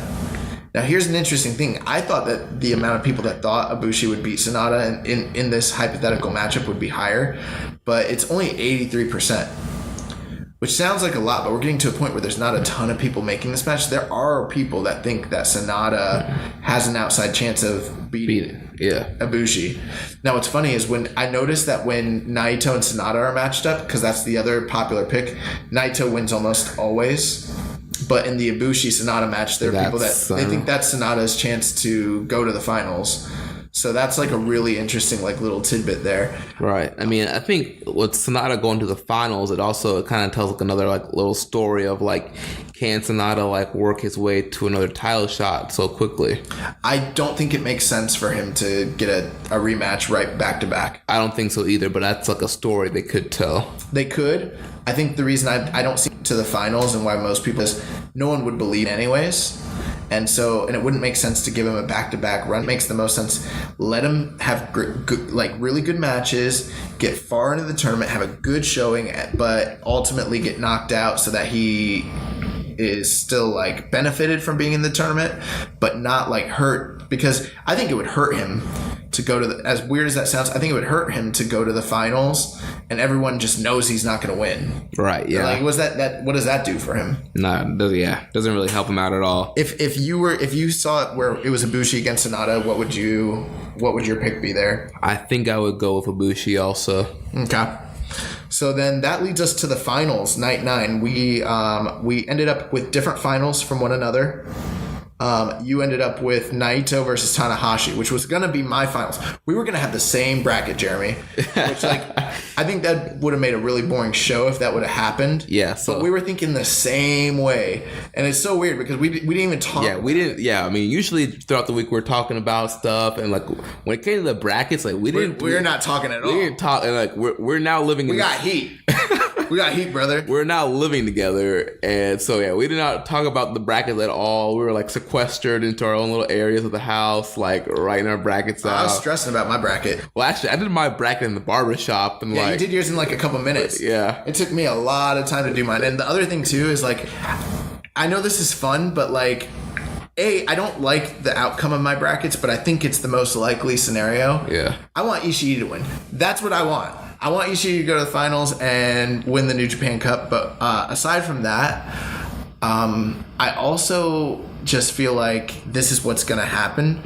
And I don't know what my point was. I kind of started rambling. I think we were just talking about like how interesting it was that we could have had the same bracket at first. Oh, well, I had to call the audible because I started thinking about Naito and it just didn't make sense for me to have Naito go to the finals. I felt like with the upsets that they do, I think most of the listeners are right. The people that are like either Tanahashi's going to get upset or Naito's going to get upset, I think they're right. I think one of those two things is happening.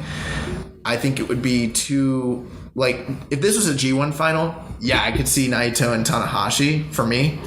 But because I don't think it's the G1, it's the New Japan Cup. Right. I think we got to have something else. And that's why I'm like, they're not going to put the big two one against one another like that. You know what I mean? But so tell me what you think the backstory is going into this match and how you see it playing out. All right. So, yeah, in my finals, I have Tanahashi and Naito booked. You have the ace who he wants to, reclaim his status as, the number one guy in New Japan. He's coming back from injury.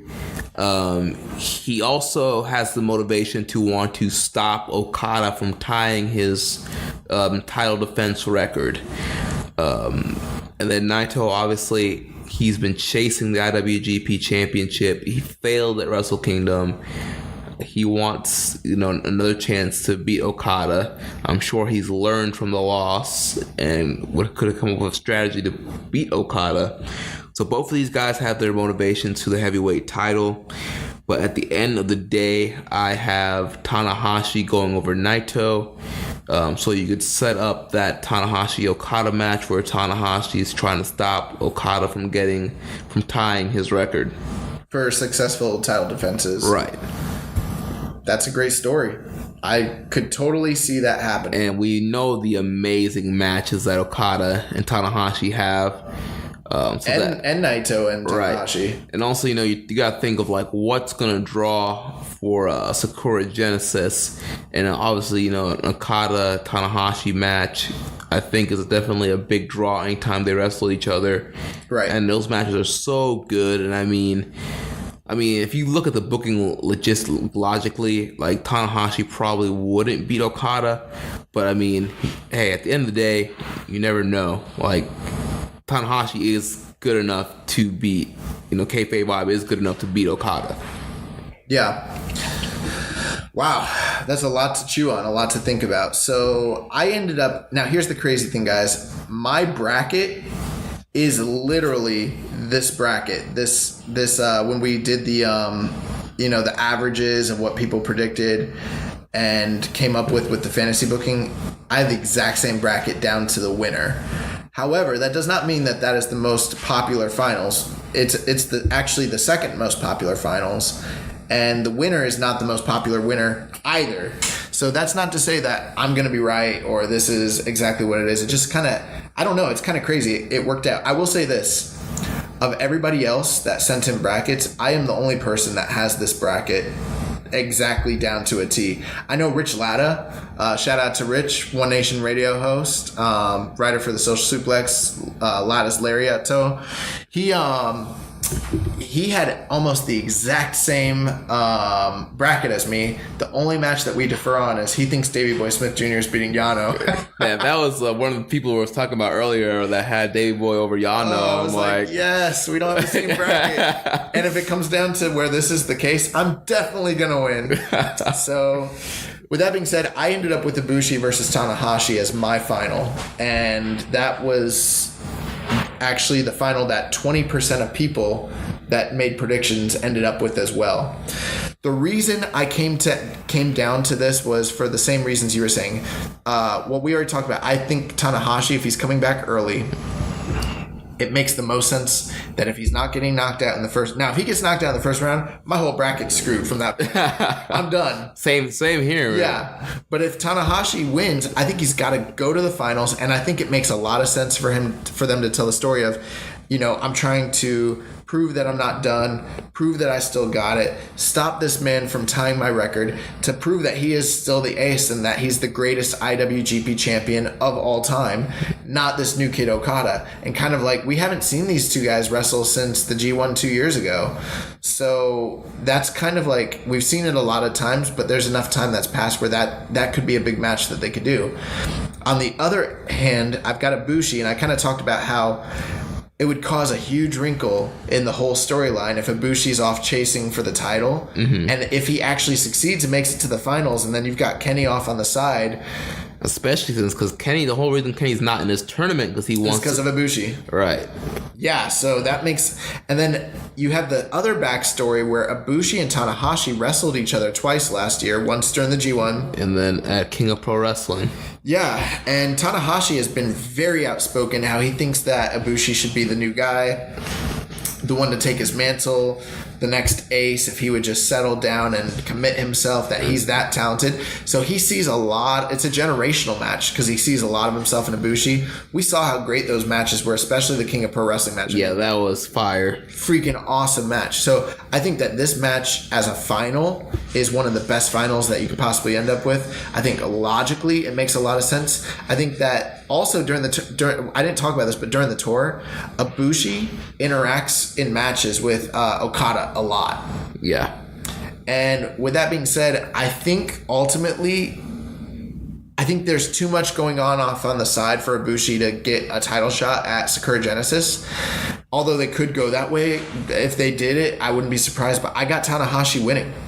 So we both end up with Tanahashi winning. But two different ways. But two totally different ways. And for this Ibushi-Tanahashi match, 75% of people that predict this final predict Tanahashi's going to win it.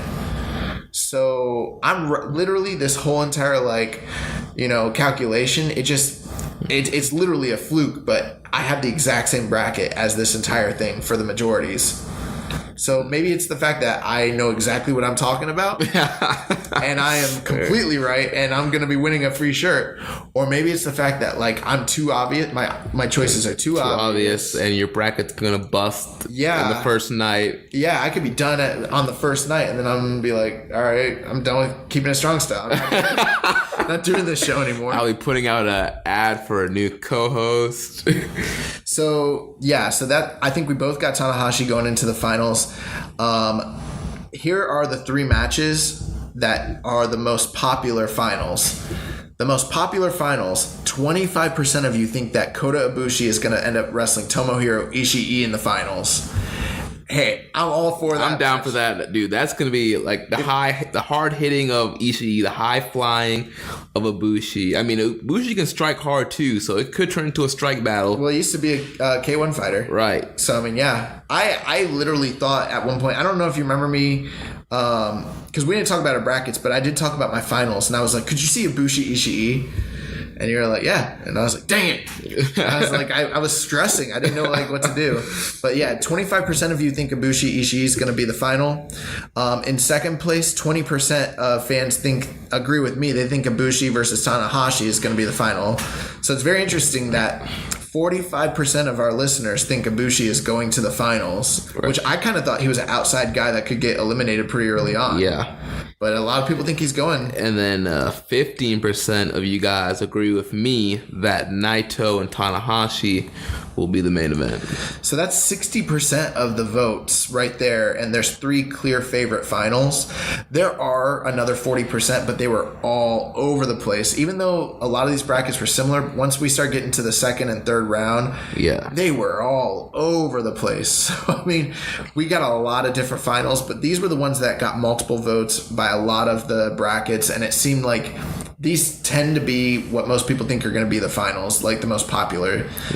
And then for the winner, so we've got 4 clear cut like leaders for what people think are going to be the 4 favorites coming out the gate right away. So yeah, first at we'll start from the bottom at 15% Naito.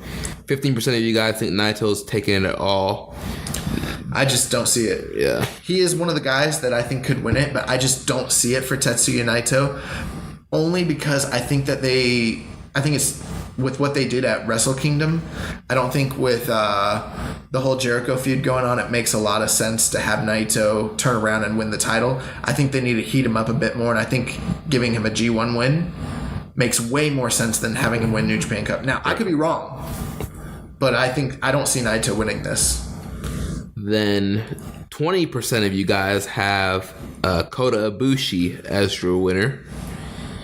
25% of you guys have Tanahashi as your winner. And then the number one favorite, 30% of you guys that sent your brackets in believe that Tomohiro Ishii is going to be the 2018 New Japan Cup winner. So that's 90% of our voters. Even though we got a lot of different finals, 90% of the people are pretty much agreeing that these are the 4 favorites to win the New Japan Cup. And then there were some outside like picks. I think someone picked like Taichi. Someone picked Sonata. Didn't somebody have like Michael Elgin? Yeah. Yes. I mean, there's some outside picks, but these are the guys that most people, think are going to, go to the final. So before we like finish this segment, let's talk about why it makes sense and what you expect from these 4 guys to face Okada. Because that's really what this is all pointing towards. So Ishii, we've mentioned this a couple times now. It makes sense because he beat Okada before and it was never paid off. Yeah. So you can finally pay it off. And then Switchblade Jay White, he's bringing in this whole why can't people challenge people in their own faction. So you could have Ishii, maybe Okada thinks that Ishii's not going to challenge him and then ends up like, no, I am challenging you.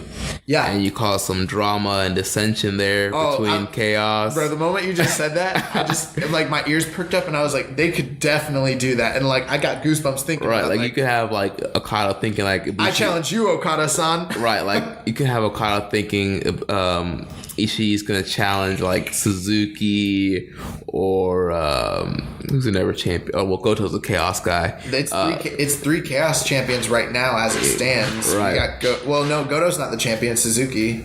Goto's the never champion. Suzuki's the Intercontinental champion. I keep thinking that the IC title's the never title because it's Goto and Suzuki. Right. My God. Yeah, so I mean, the only guy that he could challenge for a singles belt that's non-chaos is Suzuki for the IC title. Right. So yeah, Okada could think that he's challenging Suzuki and he could be like... So that they have a clean sweep of the whole field because, Ospreay's got the other title. Mm-hmm. That's a good story. Yeah, that's a good story. Then with Tanahashi, we've mentioned that Tana wants to stop Okada from tying his record.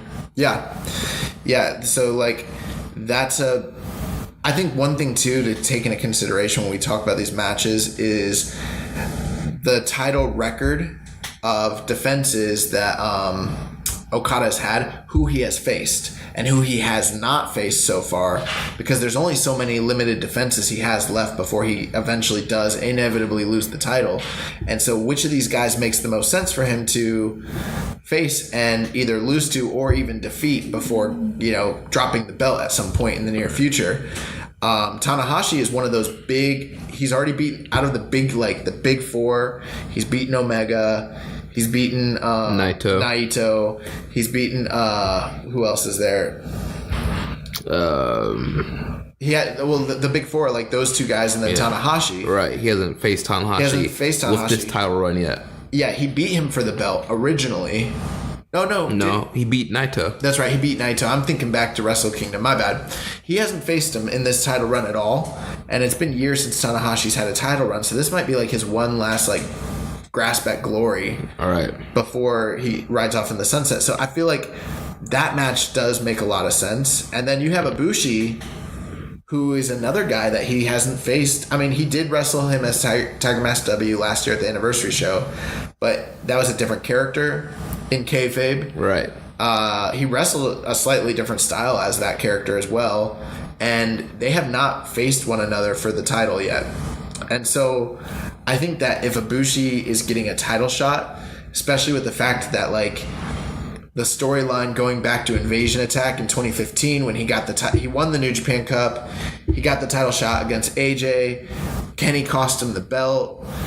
It's 3 years later, and in the same building he gets a redemption shot after coming back and going off and finding himself and all the voyage that he's been on. I think that story makes a lot of sense for Ibushi to face Tanahashi, or I'm sorry, Okada. Right. The one match that just, unless Naito's winning the belt, doesn't make sense to me is Naito. Right, and it doesn't make sense to me either. That's why I had... It would suck if Naito lost to... I thought Naito was going to lose in Wrestle Kingdom. I predicted that, but there's no way he's going to lose the rematch. If he loses the rematch, I will be actually legit pissed at Geto. Yeah, because everyone else was and I wasn't, and I got it, and I understood the chase and the storyline. But if he gets a title shot this soon and doesn't get the comeuppance, I will be so pissed. So that's why I'm I don't even want that to happen unless I feel very confident it's time for Okada to go out of pasture. It's Naito's time, and I just don't know that it really is yet with the way that they booked him post. Right. And I'm pretty sure they want Okada to at least tie the record, if not break it. So he's winning at Sakura Genesis. Yeah, that makes the most sense. So that's another thing. Yeah, so whoever he faces is most likely going to put him over again, just so that he can tie the record. And with the fact that the record's on the line, it makes the most sense for Tanahashi to be the guy. It makes the most sense for Tanahashi to be the guy to take the loss at that point. I think that's why both you and I ended up with Tanahashi picks, right? Right. If you could book one of these four guys though, which match would you think you'd be most excited to see? I think the Ishii match, just because we haven't seen it since when was that he beat Okada? 2016. We haven't seen it in 2 years. Both of those guys have elevated their in-ring abilities since then. That's the match that I would be most excited about. Seeing Ishii get a shot at the title against Okada in Sumo Hall, that's It like gets my like it's like my juices flowing, man. And Like I really want to see that match. And it also gives you hope that once this Ishii Yano team's done, maybe Ishii can be a heavyweight champion contender. I'm tired of him getting to like the finals of the New Japan Cup and not getting the big one. Right. So yeah. Very exciting segment. Yeah, great stuff. Someone out there is getting a T-shirt. Yeah, it might be us. It might be you. We don't know. Thank you, all of you guys that upvoted that post and sent in your brackets to us. We really appreciate it. We were overwhelmed by the amount of brackets that came in. Yeah, like we just came up with the idea on the fly. We didn't think too many people would actually take it seriously. Right, and we threw that out like Friday afternoon, right? Friday night. Yeah, like the opportunity to join this was only a couple days. Right. That's probably our fault. Next time we'll be a little more prepared. But yeah, thank you guys for participating and listening to the show and all your kind words and everything that you guys are doing. That like it means a lot. It's awesome. All right, so now we're gonna wind things down with our news segment. Give you guys all the latest news in the world of New Japan Pro Wrestling. Josh, what's in the newsroom this week? So a lot is going on.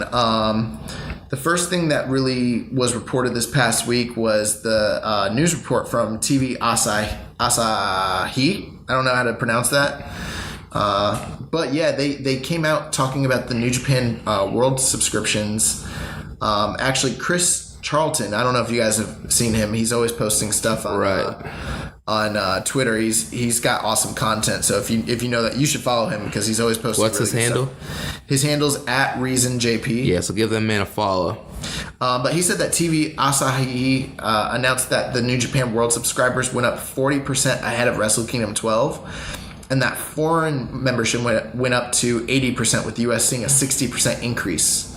This is hot off the heels of Alpha versus Omega. Yeah. And then he said, let me see here. I think basically that was pretty much it, just that the numbers went up, but that they are anticipating that that the numbers are going to jump once again with the Strong Style Evolved show, and that they jumped last year when they did the Long Beach show for the G1 special in the US. So just seeing like those numbers, that's like really crazy. Like a 40% jump for the whole. We talked about that earlier in the year, a 40% jump, but that 80% was foreign and 60%, it was US increases. So I mean, yeah, and I believe Jericho quote tweeted that and said, "You're welcome, New Japan." Did he? Yeah, he did. I'm not active enough on like Twitter to like see what people are like tweeting and stuff like that. A couple other things too. Did you see the tweet from Chucky T to Okada? Yes, when he said, "Little Kazu, who makes your pants?" Yeah, he's like, "Hook a brother up, man." And Okada basically just said, "My mommy made these." Yeah. And that just reminded me of like Marty's girl, the bow tie. Yeah. my mom put this on my bow tie. I still hate those pants so much, and they're not ever gonna get over with me, like at all. Right. Even like just the other day, we were watching Okada and Sonata, and like Josh was like, "Damn it!" I was like, "Bro, I'm like, what's wrong? What happened?" He's like, "I keep forgetting that Okada's coming out in these pants." I'm like, "Oh my god, bro!" Okada will be doing something so awesome in the middle of the match, and then he'll kick his legs up, and I'll see the flare of the Disco Inferno cut on his pants, and it pisses me off so bad. We kind of thought that the person who sabotaged Okada's entire career was some sort of like tailor or seamstress, but now we know it's his mom. Yeah. It'd always be the people closest to you. Yeah, it's always your own people. It's always your own people. Oh my god. So Okada's pants were made by his mom. So mystery solved. We've been wondering it for a while. Yeah. That's your news this week. Have a great night. Good night. No, I'm just playing.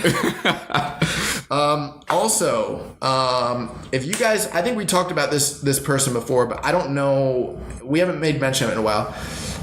If you are not subscribed to Showbuckle, as Showbuckle, SHOWBUCKLE, on YouTube. This guy is making some of the best content on the entire internet when it comes to New Japan Pro Wrestling. Jeremy, you caught the newest mini documentary that he did, right? Right. It was the history of the Golden Lovers. I'm trying to look up his Twitter handle here to make sure I can plug that correctly. This guy's on a different level. Yeah, so his Twitter handle is @ShowBuckleVids, and he has a link to his YouTube channel there. But yeah, he's told the tale of the Golden Lovers in this latest video, and it's about 18 minutes, and it gives you the whole backstory on the Golden Lovers and how Kenny and Kota met, and just the formation of their team, how they fell apart. So I mean, great stuff. I highly recommend you watching that. I mean, he also put out the history of Naito, the rise and fall of Naito. Mm-hmm. I mean, there's tons of great content on the Show Buckles Vids YouTube channel. He needs to get on the payroll with New Japan Pro Wrestling, and they need to put their money behind him and let him just pay, because his interpretations of the stories and the way that he narrates it, it's really professional. And I think we talked about how Kenny Omega had tweeted out about the Twitter background on the Golden Lovers and their history and stuff, and that's another great resource. But this Showbuckle documentary was really awesome. So yeah. That just came out this past week. If you haven't seen it, I highly recommend it. Go out of your way, catch that. Aside from that, we got some other interesting news when it comes to Long Beach. So it's a little bit unrelated, but somewhat related to New Japan. So the independent wrestlers and international stars, Walter and Keith Lee, were both rumored this past week to have been offered WWE contracts. And one thing why this is of interest to us is that Dave Meltzer of the Wrestling Observer newsletter said that Keith Lee was actually expected to perform in Long Beach this coming April, or is it March? March 25th. Yeah, so we may be seeing Keith Lee wrestle in Long Beach. We're definitely going to be seeing both of these guys WrestleMania weekend. We've already got most of our tickets booked out, but what were these guys saying when the news kind of broke out? Both of these guys, like normally guys do, denied that both of them through Twitter sent tweets out denying that neither of them had signed contracts. Pretty much, don't believe what you hear on the internet kind of stuff. So, I mean, if they have been offered contracts, we've seen in the past wrestlers, work us and be like, I don't have a contract. We're not signed with the WWE kind of thing. I mean, we saw this last year with the Broken Hardys. They denied, working WWE. They were working the big ladder match with the Young Bucks, and next thing you know, next night they're showing up at WrestleMania 33. So there's so many guys you can look back to that have tried to kayfabe us and say that they're not signing, and that's pretty much what Keith Lee and Walter are both doing right now. These guys are both top indie stars, so it does not surprise me that Triple H is trying to add to his collection of top indie guys in NXT. But at the same time, I could see New Japan want to bring both those guys in. Maybe they're in the G1 this year. I don't know. Well, maybe, possibly. I know Walter is just a bruiser, and he's based out of WXW out in, I believe, Germany. Yeah. And he's a trainer out there. And in the past, he hasn't shown any interest in coming to Japan or really wrestling for WWE either. So I would be surprised if that part of it is true. Keith Lee is definitely a guy I could see going to WWE, even though I don't know if they would know what to do with him. I've been wanting to see him come to New Japan. After watching the match that he had with Ishii, yeah. We got to see this guy. So I am wondering what match they would even do with him in Long Beach if he did hypothetically work that card. I mean, this is not an official report. We don't know that Keith Lee is coming to Long Beach. It's just a rumor that we heard from Dave Meltzer. Sometimes he's right. Sometimes he's wrong. All right. But I mean, who would you want to see Keith Lee wrestle? Ishii. That's not Ishii. We're gonna see it in May. Yeah, they're wrestling again. Let's see. Who would be a great match for Keith Lee? I don't know. Maybe Elgin. Yeah. Elgin might be really good. What about Goto? That could be good. Yeah. Suzuki. Oh my! That's who I want. I want him to wrestle Minoru Suzuki. That could be the IC match, IC title match. He's not getting an IC title shot. Dude, they gave Billy Gunn a freaking IC title match last year at Strong. I keep forgetting they did that crap. Right, trying to appeal to the American audience. Oh my god! So they could have tried to appeal to the American audience with an actual top indie guy and Keith Lee and give him an IC title match. So speaking of Long Beach, let's talk about the news that broke over the weekend about Rey Mysterio. Yeah, unfortunately, Rey Mysterio got injured at a show this weekend. For Northeast Wrestling. Yeah, it seems to be a left bicep tear. There's not an official diagnosis, but there was a lot of swelling on the left bicep after the match. Rey Mysterio's a guy, he's been around for a while. He's been injured a lot throughout his career, so he would know pretty much how, from what he's saying, it sounds like it's pretty serious. Yeah, so, with the stuff that you're saying, it's absolutely right. Rey Mysterio was working a Northeast Wrestling show. He was tagging with Flip Gordon, and I forget who they were facing, but I know Joey Mercury was one of the guys. And apparently the report was that he told Joey that he was hurt. They were going to call an audible and stop the match or change the finish. But Ray was able to kind of power through it, hit the 619 and get a flying splash for the 1-2-3 right at the end of the match. But, he basically came out and said, I'm hurt. And like you said, he's been around for a long time. So this is a guy who, if he says he's hurt, he's probably hurt. And they fear that it might be a bicep tear, just because they said that it started swelling and it was bruising and he was in a lot of pain. So that could definitely be the case. Now, we know that WWE has interest in bringing him back. There's been talks between those two parties, and who knows if they would have him work with a hurt, like a minor injury. But I think after what happened with Dean Ambrose this past year, how he worked through the injury and then eventually he's missing a ton of time because he didn't. And also we know about Tanahashi. Right, and Beretta. And Beretta. Well, Beretta's taken time off, but Tanahashi worked through it and did permanent damage to his arm. Right. So I don't know what Ray's ultimately going to end up doing. The question that we have is this going to put his match with Jushin Thunder Liger in jeopardy? Exactly. So I don't know. I don't know if we're gonna still see 619. And also, we talked about last week him canceling some WrestleMania bookings. Yeah. With the potential of him showing up at WWE WrestleMania weekend, so that could be off the table too. Yeah, he might not even be.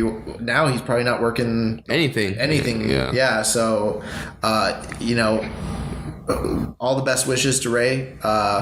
If he's healthy, I'd like to see him wrestle because I still think that match is going to be awesome, but I hope that he's healthy, and if he needs to take time off to get healthy, then, that's what he should do.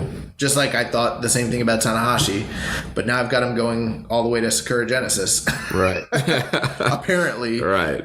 Maybe I'm maybe we're the biggest idiots in podcasting because we're talking about a guy who a few months ago, he needs to go away for a long time. He needs to rap. He needs to hang it up. And all of a sudden we're like, Tanahashi, Sakura Genesis, book it, pal. Goddamn, pal. We're idiots. Let's talk about some WrestleMania weekend news. So there's been a lot of developments just this past week that's related to New Japan, and it's awesome. So the WrestleCon Super Show, they just announced we are getting Ishii versus Jeff Cobb. Dude, that match is going to be amazing. We're going to be there in person to see it. I believe we're going to be seeing Ishii, wrestle 3 times that weekend? 3 times, because they also made the announcement this week that he is officially going to be on Super Card of Honor as well. So I guess you were right when you said that they put that little lion mark logo on the Ring of Honor logo for Super Card of Honor. They weren't playing. We're getting a lot of New Japan talent.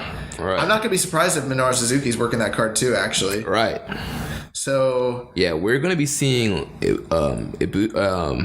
Ishii 3 times. We're going to be seeing Ibushi 3 times. Yeah, they just announced this weekend that Kota Ibushi is going to be officially on the Rev Pro WrestleMania weekend show. So we're going to be there as well. So right now, as far as New Japan talent for the weekend, we're expected to see for big guys. We're expected to see Tanahashi, Ibushi, Ishii, Kenny Omega, someone else I'm missing, right? Suzuki. Yeah. and various other like guys that are shared between Ring of Honor and New Japan, but those are like the exclusive guys that I've only seen Kenny Omega. I've never seen the rest of those guys wrestle in real life. Yeah, same here. It's going to be amazing. And like we mentioned, guys, we are going to be out there in New Orleans. If you're out there, we'd love to meet you guys and hang out with you guys. So if you see us at the show, I think we're going to have like a Social Suplex meetup at some point. We're going to get organized. We'll figure it out. Yeah. So yeah, we'd love to, meet the guys that are listening to our show and checking out our columns. So yeah, we'll give you some details on some meetup stuff, and stay tuned to how you can catch up with us in New Orleans. That weekend too, I'm not going to go down the whole rundown, but if you're a Ring of Honor fan and you're going to be there for Supercard of Honor like us, they've now come out with the full announcement of the Festival of Honor list of events and things that will be going on from like 1:30 until the pay-per-view starts. And there's going to be games and panels and Q&As and what's it called, like photo session ops and all sorts of different like really cool stuff. Right. There's going to be the some Women of Honor matches, right? Yeah, so they're running the Women of Honor tournament to crown the first ever Women of Honor champion, and the finals are going to be on the pay-per-view that night, but the two semifinal matches are going to take place on the pre-show. Festival. Yeah, at the Festival of Honor at 6:30 p.m. I don't know if they're Eastern Standard Time. I think they are, though. Maybe not. But it's going to be at 6:30 that time. So that's like the big news is that, they're running these two matches. And if you're a fan of women's wrestling or, they are expected to have Stardom stars there. So I think it's Mayu Iwatani. I believe that's who it is, yeah. She's like the big star from Stardom that's there, and I'm guessing she's going to at least go to the semifinals, maybe even the finals. So that's pretty much it for news for WrestleMania weekend. Speaking of Ring of Honor, though, we've got quite a bit of Ring of Honor news coming up. 16th anniversary is on its way. Yeah, 16th anniversary is coming up. I believe it's this coming up Friday. This soon? Yeah, I think so. Let me. If it's this soon, we should probably get our Honor Club membership. Our Honor Club membership. Yeah, there's some really interesting matches that were announced for the 16th anniversary that I want to see. Yeah. So, yes, it is this Friday, March 9th. So, by the time you'll be listening to this, you'll be a few days away. So, be sure to get your Honor Club membership. Cheap plug for the Honor Club. They're not even paying us to do this. They need to get us on their payroll. I don't know who runs we need Ring of Honor, but we need to get a contact called Delirious. Yeah. Call it my man Cheeseburger. Right. Carrie Silken, Gary Jester. Oh, speaking of which, last bit of WrestleMania weekend news. WrestleCon did officially announce that Trent Beretta is out of the Golden Lovers versus Best Friends match, and that they're going to be making some sort of replacement for him to tag team with Chucky T. So they're not doing a whole new tag team. They're going to just do a replacement for Trent Beretta.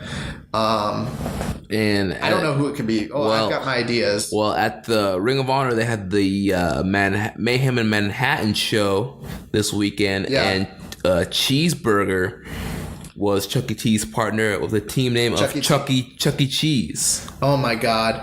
I do not want to see the team of Chuck E. Cheese versus Golden Lovers? No, I don't want to see that.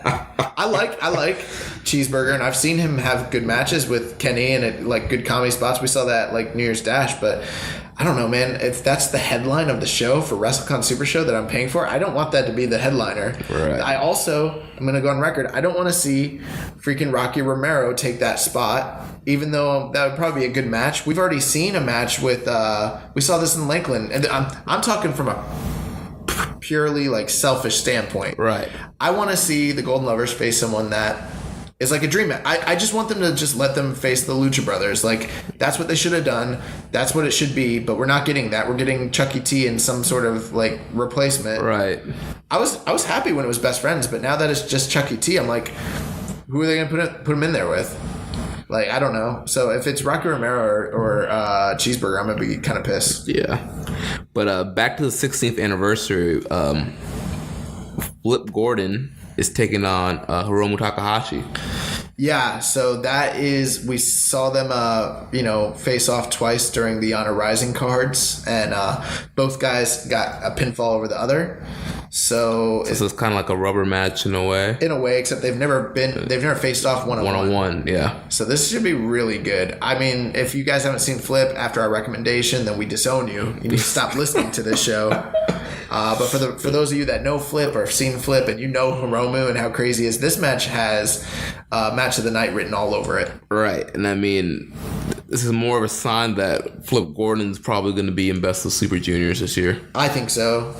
Some other, I don't know the whole card for 16th anniversary, but I know we're getting Matt Taven versus Cody for the ring, for their grudge match, because they've been fighting over the Ring of Honor that Cody owns. And I know they're doing who's the champion?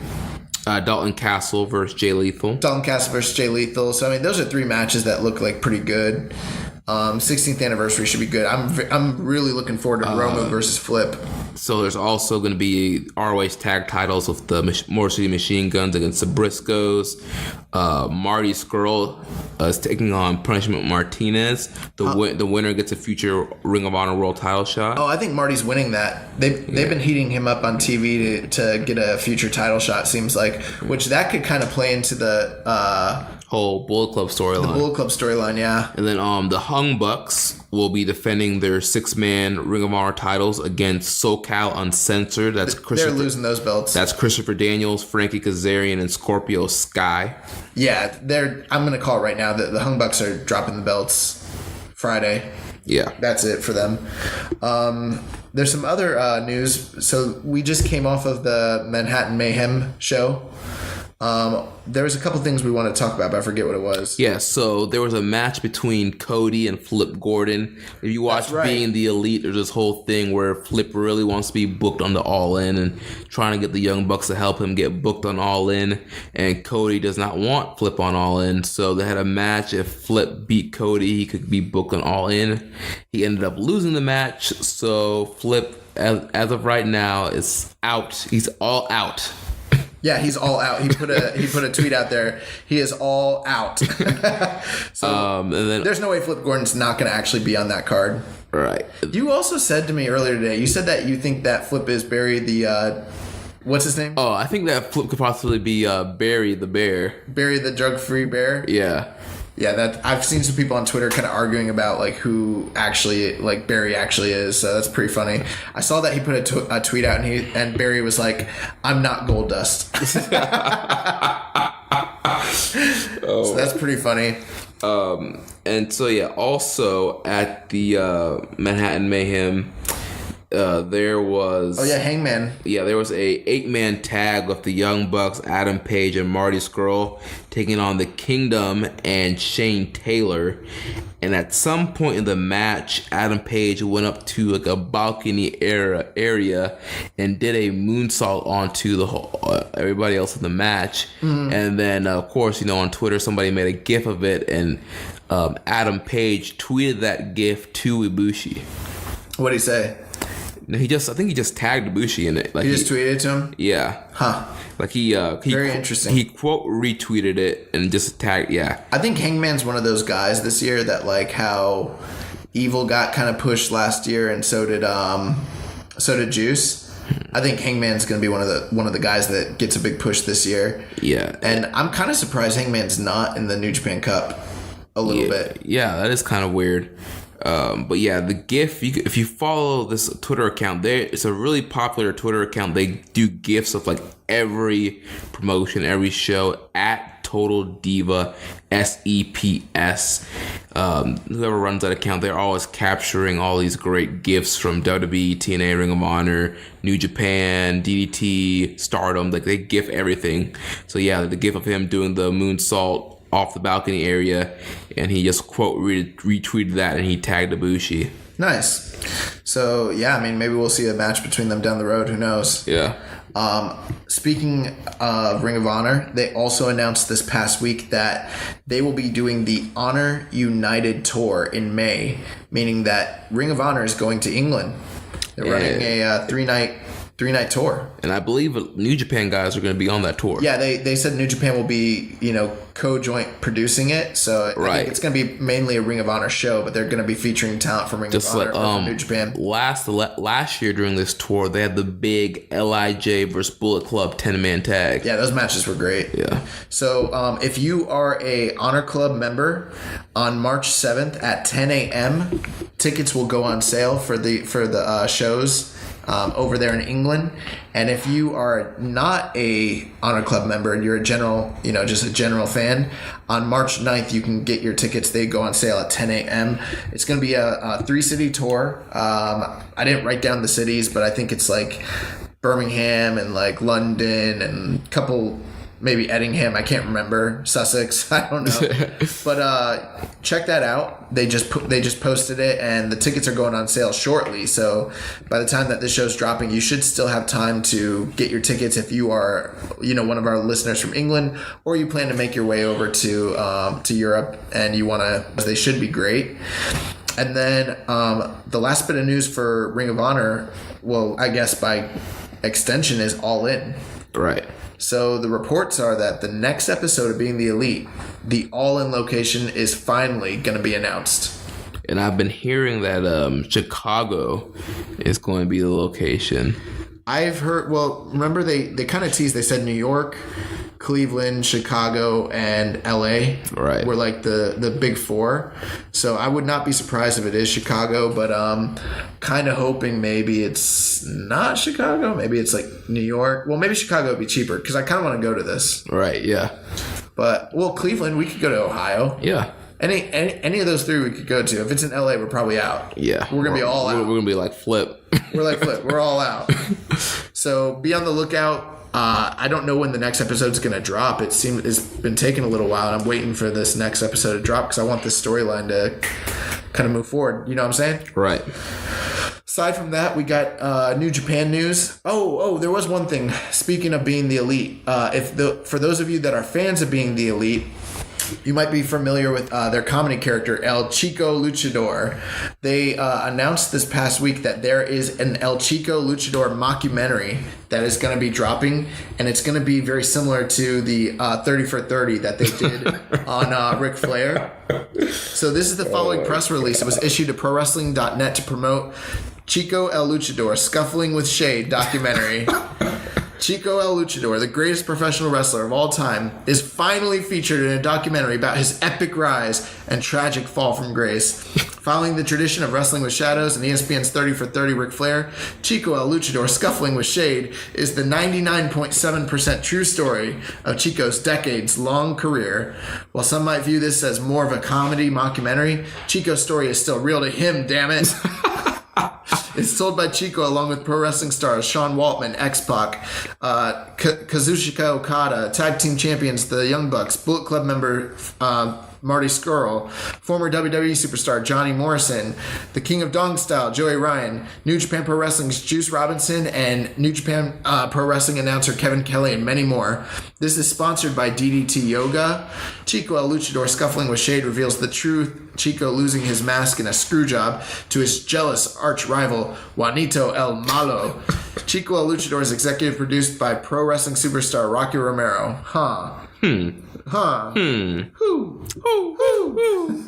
Who says that Chico has always been an inspiration for him? Chico is directed and co-written by Mark Warzeka from Comedy Central and The Second City. So Chico was quoted specifically by saying, I am proud to say I've never done a job. He also said all of my moves are finishing moves. And he also wanted everyone to know that he is available for bookings. So this sounds really funny. There's also going to be stories told by Adam Cole, Cody Rhodes, Colt Cabana, and Don Callis as well. So Adam Cole? Yeah, that's what it says. Adam Cole, baby. So, yeah, this is a character that's been featured on Being the Elite. I believe that it's probably Rocky Romero. I kind of get a kick out of this character, and I think that this little mini documentary is probably going to be pretty funny. Yeah, it's going to be hilarious. Some other news. We've got t-shirt sales. Will Ospreay, as well as Switchblade, not not Sling Blade, Switchblade, Jay White are both going to have their shirts featured in Hot Topic this coming March. So very shortly. So, Jeremy, it looks like you got some new shirts to buy. Yeah. Gotta keep the collection growing, man. The Switchblade shirts are actually really cool. I didn't get to look at them yet. Yeah, they're pretty dope, actually. Like, I wouldn't wear them, but they're pretty cool. You're not a mark like me. Nah, but they're cool. I mean, maybe I don't like Switchblade enough to wear it like that, but his shirts... This is a big deal for both those guys, though, because everyone who's got their shirts in Hot Topic are making tons of money. Yeah. So we had some speculation a few weeks ago about like how much money Ospreay could hypothetically be making on the indies. And I mean, his shirts are going on sale. I mean, you buy them all the time. I do. Well, because they're a Bullet Club. The only non-Bullet Club one I've bought was the LIJ shirt. Yeah, you got the LIJ shirt. Yeah, but I pretty much have like every version of Bullet Club shirt. I like the Cabron shirt that LIJ has now. Yeah, I've been thinking about getting that. That's a cuss word. I can't like rock that. That's been my hesitation. I'm a Christian man, trying to live. I can't be out here in these streets with a shirt that says Cabron across the... Oh my God. Also, speaking of Jay White, I don't know if you guys caught his promo following Honor Rising, but this man cut an incredible promo on when he was talking about Kota Ibushi, and he was basically, I mean, did you catch that promo? Which one? Where he talked to Kota Ibushi about Kenny Omega? Jay White? Yeah. Yeah, I saw somebody tweeted it, yeah. Yeah, it's awesome, bro. So he basically, after I think it's after the first night, he's in the back and he's like, Kota, you need to be careful. He's like, because this man that you're calling your friend essentially is the same guy. He's like, I was there. He's like, Invasion Attack 2015, 3 years ago. He was like, you'd won the New Japan Cup. You got an opportunity to win your first IWGP World Championship. You were within moments of winning it.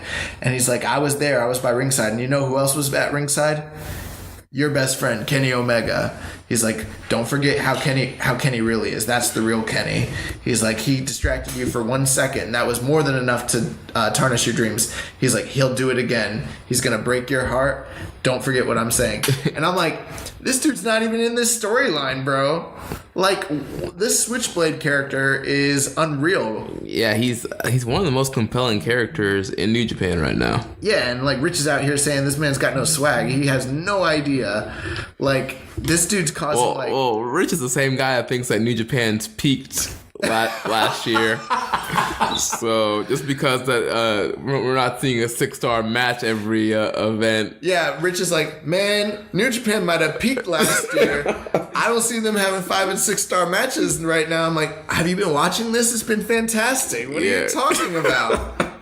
Oh my God. While they're on their show and they're covering the freaking Elimination Chamber and Rusev getting depushed, and I'm like, keep that negativity away from me. AJ Styles getting beat on. Yeah. Oh my God. Oh my God. So if you guys are listening, you need to join our group. It is the Wrestling Squared Circle on Facebook. We have a gimmick that we run every Saturday. It's called Shoot Saturday. And we started having this problem in our group because just like, I'm sure none of you have run into this problem, but the IWC can sometimes be kind of negative. And we started noticing that throughout the week, people just complained and moaned and like were so negative. It was like really ruining our group. And it's a pretty big group. There's like, 1,200 members right now. Right. And so we came up with this idea. We're like, you know what, guys? If you're going to be like super, super, super negative, hold on to that negativity, let it fester, and then on Saturdays... Shoot Saturday. Let them fly. Rip them to bits. We're going to shoot from the hip. So, yeah, we, on Shoot Saturday, we let people just go ham, and they just complain about everything that they hate in wrestling. And if you're a WWE fan, there's a lot to complain about. Well, I was hanging out with Jeremy, and he made me watch an episode of SmackDown, which I haven't done in, like, months. And I found out that, like, the world champion... AJ Styles jobbed clean on television to John Cena in a non-title match. Couldn't you imagine if Kazuchika Okada was jobbing clean in he does, one time a year during the G1 to set up a future title shot. Do you think that this was setting up a future one-on-one match between AJ and John Cena? No. And I've also heard that he jobbed to like 2 other dudes this past year. How is your world champion jobbing on national TV for free? That is the stupidest thing I have ever. This is what makes me glad that the IWGP Championship is held in the esteem that it is. That it's not a trinket. It's not a toy. It's not a toy that you put on top of the Christmas tree. Oh my God. So that's kind of a tangent, but yeah, man. Like, join our group. You should have seen my rant on this. It was pretty epic. There's lots of people that go off about lots of different things. It's really fun, and we have normally there's nothing about New Japan, and there's nothing in Shoot Saturday about New Japan unless it's positive. It's always positive. It's never negative. Like, plus, like, not everybody in that group follows New Japan anyway. So right. If it is, it's like you or me just being like, "Hey guys, this Ishii match was really good. That's a shoot, brother." Oh man, so some other news. We got some news from Kenny Omega. He came out with his first comments about facing the Young Bucks this past week, and he also mentioned he was also doing a Twitch feed with him and Kota Ibushi. They were playing video games, and they were answering questions, and he was asked if he would ever go to WWE, which I think you've been pretty vocal. You don't think he's going. I don't think he is, and I think he said something about, like, not wanting to be a robot, and that's his thing, man. Like, Kenny, like, you can't script Kenny Omega. Like, he's a guy, he loves his creative freedom. He's great at putting together matches. Like, you don't need somebody kind of like with their hand in the pot. Like, let him do his thing. And I don't think, like, if he goes to NXT, I'm sure Triple H will give him more freedom. But Kenny Omega is such a huge star that he shouldn't have to be on NXT. He should go straight to the main roster like AJ did. And we saw how AJ's run started out. It took AJ a good while to like build up like trust of Vince McMahon and let Vince like. But even still, like, look, AJ's the champion. He's freaking losing, getting not squashed, but he's getting beat in non-title matches. Like, Kenny Omega sees that and he's like, And he sees what they've done with Nakamura and Finn Balor and Gallows and Anderson. And he's probably like, all those guys are top stars in New Japan, and look how they're being treated. Like, all of them, literally all of them. Everybody that the only guy that they've done anything with that was even substantial is AJ, and even then, they've mistreated him. Right, and it took him a while. I mean, instead of being the title picture at WrestleMania, what was he doing? Wrestling Shane McMahon. Yeah. So, I mean, he's in previous comments that we've mentioned on the show, you talk about like New Day, like those are like homegrown WWE guys, and like they are not like even to the level what they should be at. Yeah, you make a good point there. I also think he could be working us, and he could, dude. Next year's Royal Rumble, who's number 30? Kenny Omega. You think Kenny? I don't. Maybe we'll see. I think he could be coming to WWE. I still think that. I don't know. I think personally, I don't think he's leaving New Japan until he wins the IWGP title. I think he's jobbing to Kota Ibushi in the Tokyo Dome, and then he's going on to richer pastures. Yeah. He also said earlier this week he was asked about facing the Young Bucks, and he said, "As a friend, I'm not sure if I'm ready, but as a team, I promise you, the Golden Lovers will be." So that's kind of building towards the big match that we've got going on in Long Beach. Some unfortunate news, Hikuleo is out with a knee injury. Yeah, I mean, and I've been like singing his praises about how much he's gotten better. So this is kind of sucks for him. It's going to like derail like his momentum he's been building. And usually when you get injured, it takes you a while to like knock off the ring rust and get back to the path that you were on. So hopefully it's a speedy recovery for Hikuleo. I mean, he was getting some good airtime with his Guerrillas of Destiny brothers and teaming with other Bullet Club guys. Yeah. So, That's unfortunate. We hope you get better. Hikuleo, Leo Tonga, whatever they want to call you. We want to see. Haku says Hikuleo. Then it's Hikuleo. I'm not trying to, start get heat with Haku, okay?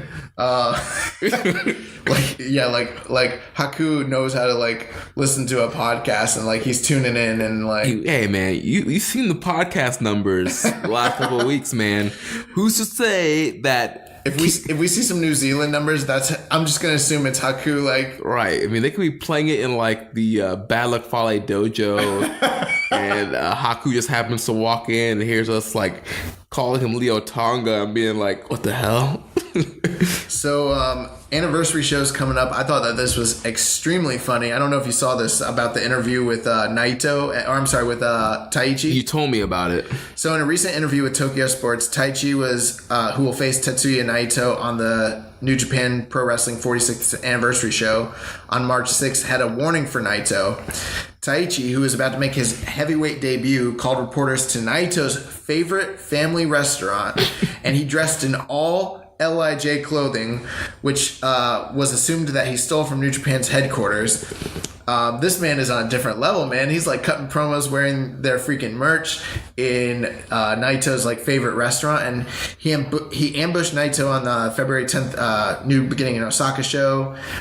They had words for one another at Takataichi Mania back on January 23rd, and Taichi said, "He humiliated me in my own ring, so I wanted to do the same thing to him. I always planned on turning heavyweight, thus I decided to take advantage and bring him down." Taichi spoke while eating hamburgers, steak, and pasta. If Taichi can steal a win from the two-time pro wrestling MVP, it will be a major boost for him. Taichi, who said while smiling, "I recognize that Naito has fame and skill, but if he gets carried away, I'll take advantage. Imagine the leader of the Japan army going down to Suzuki Gun, self-proclaimed second in command." Strong words. Yeah. Taichi claimed, "Don't mistake me for Naito. I will pay here." Talking about, we talked about this last month. Naito, was it Naito and Sonata? Naito and Sonata left Tokyo Sports with the bill. Yeah. So he said, don't make a mistake here. He's like, "I'm not Naito. I'm going to pay for this."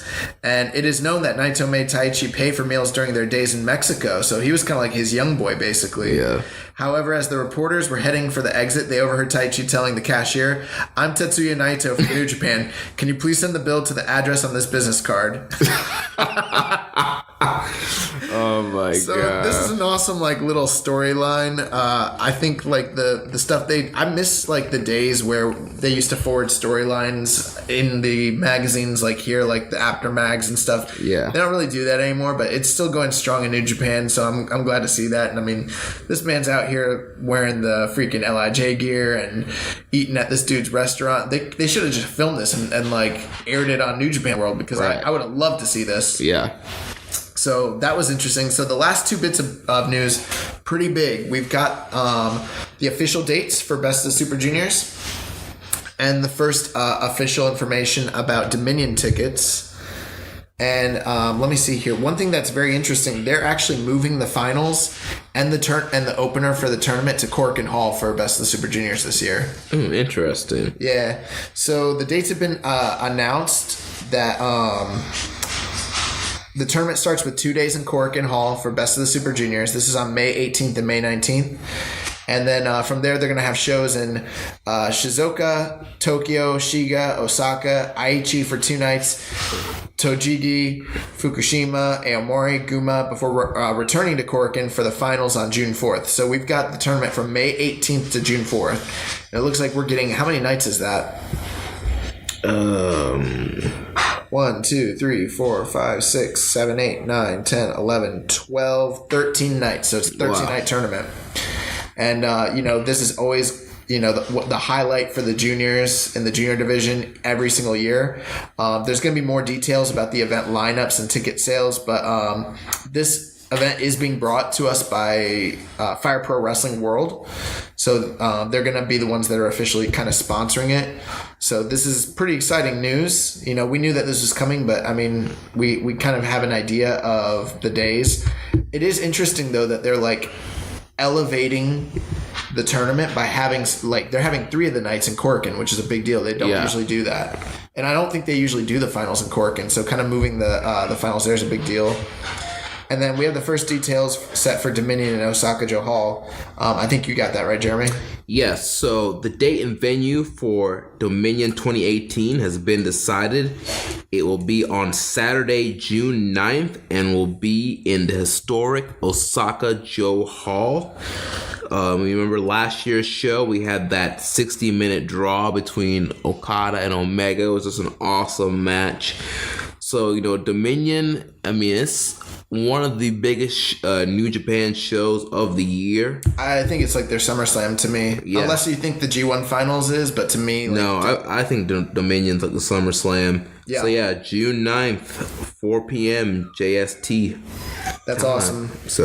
So we got the first details on that, and then we're going to leave you with this last little bit because the New Japan Cup is coming up. Kevin Kelly was tweeting out this past week. He said that he's going to be at Strong Style Evolved, which is kind of cool.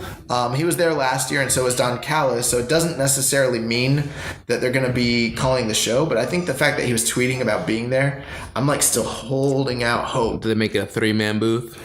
Hopefully. Yeah. That seems to be the thing that would make the most sense to do because they struggled last year with JR and Josh Barnett.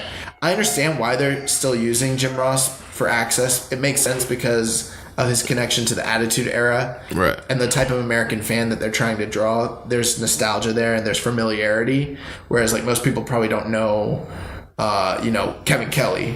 There's no nostalgia there. But the fact of the matter is he's better than both those guys.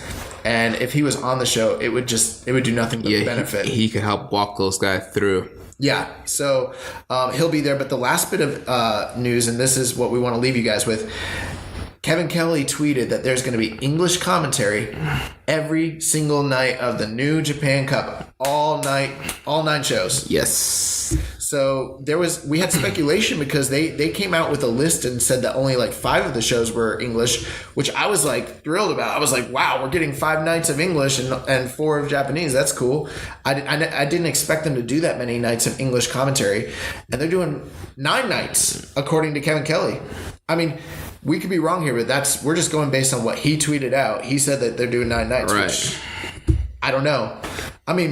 I think you and I are both like in the camp where like we can watch this in Japanese and be fine. Right, but it's good to have the English. It's good to have the English just to kind of like help you to understand the storylines, but not only that, for like the New Japan fans who are just getting acclimated and just coming to understand. Right, it really helps them. And plus Don Callis is awesome. Yeah, so for them to expand into English-speaking parts of the world, which is a large portion of the world, this is awesome. So that's going to do it. That's all I've got for the news. Right. So next week we will have the review for the anniversary show, as well as the latest New Japan Cup coverage.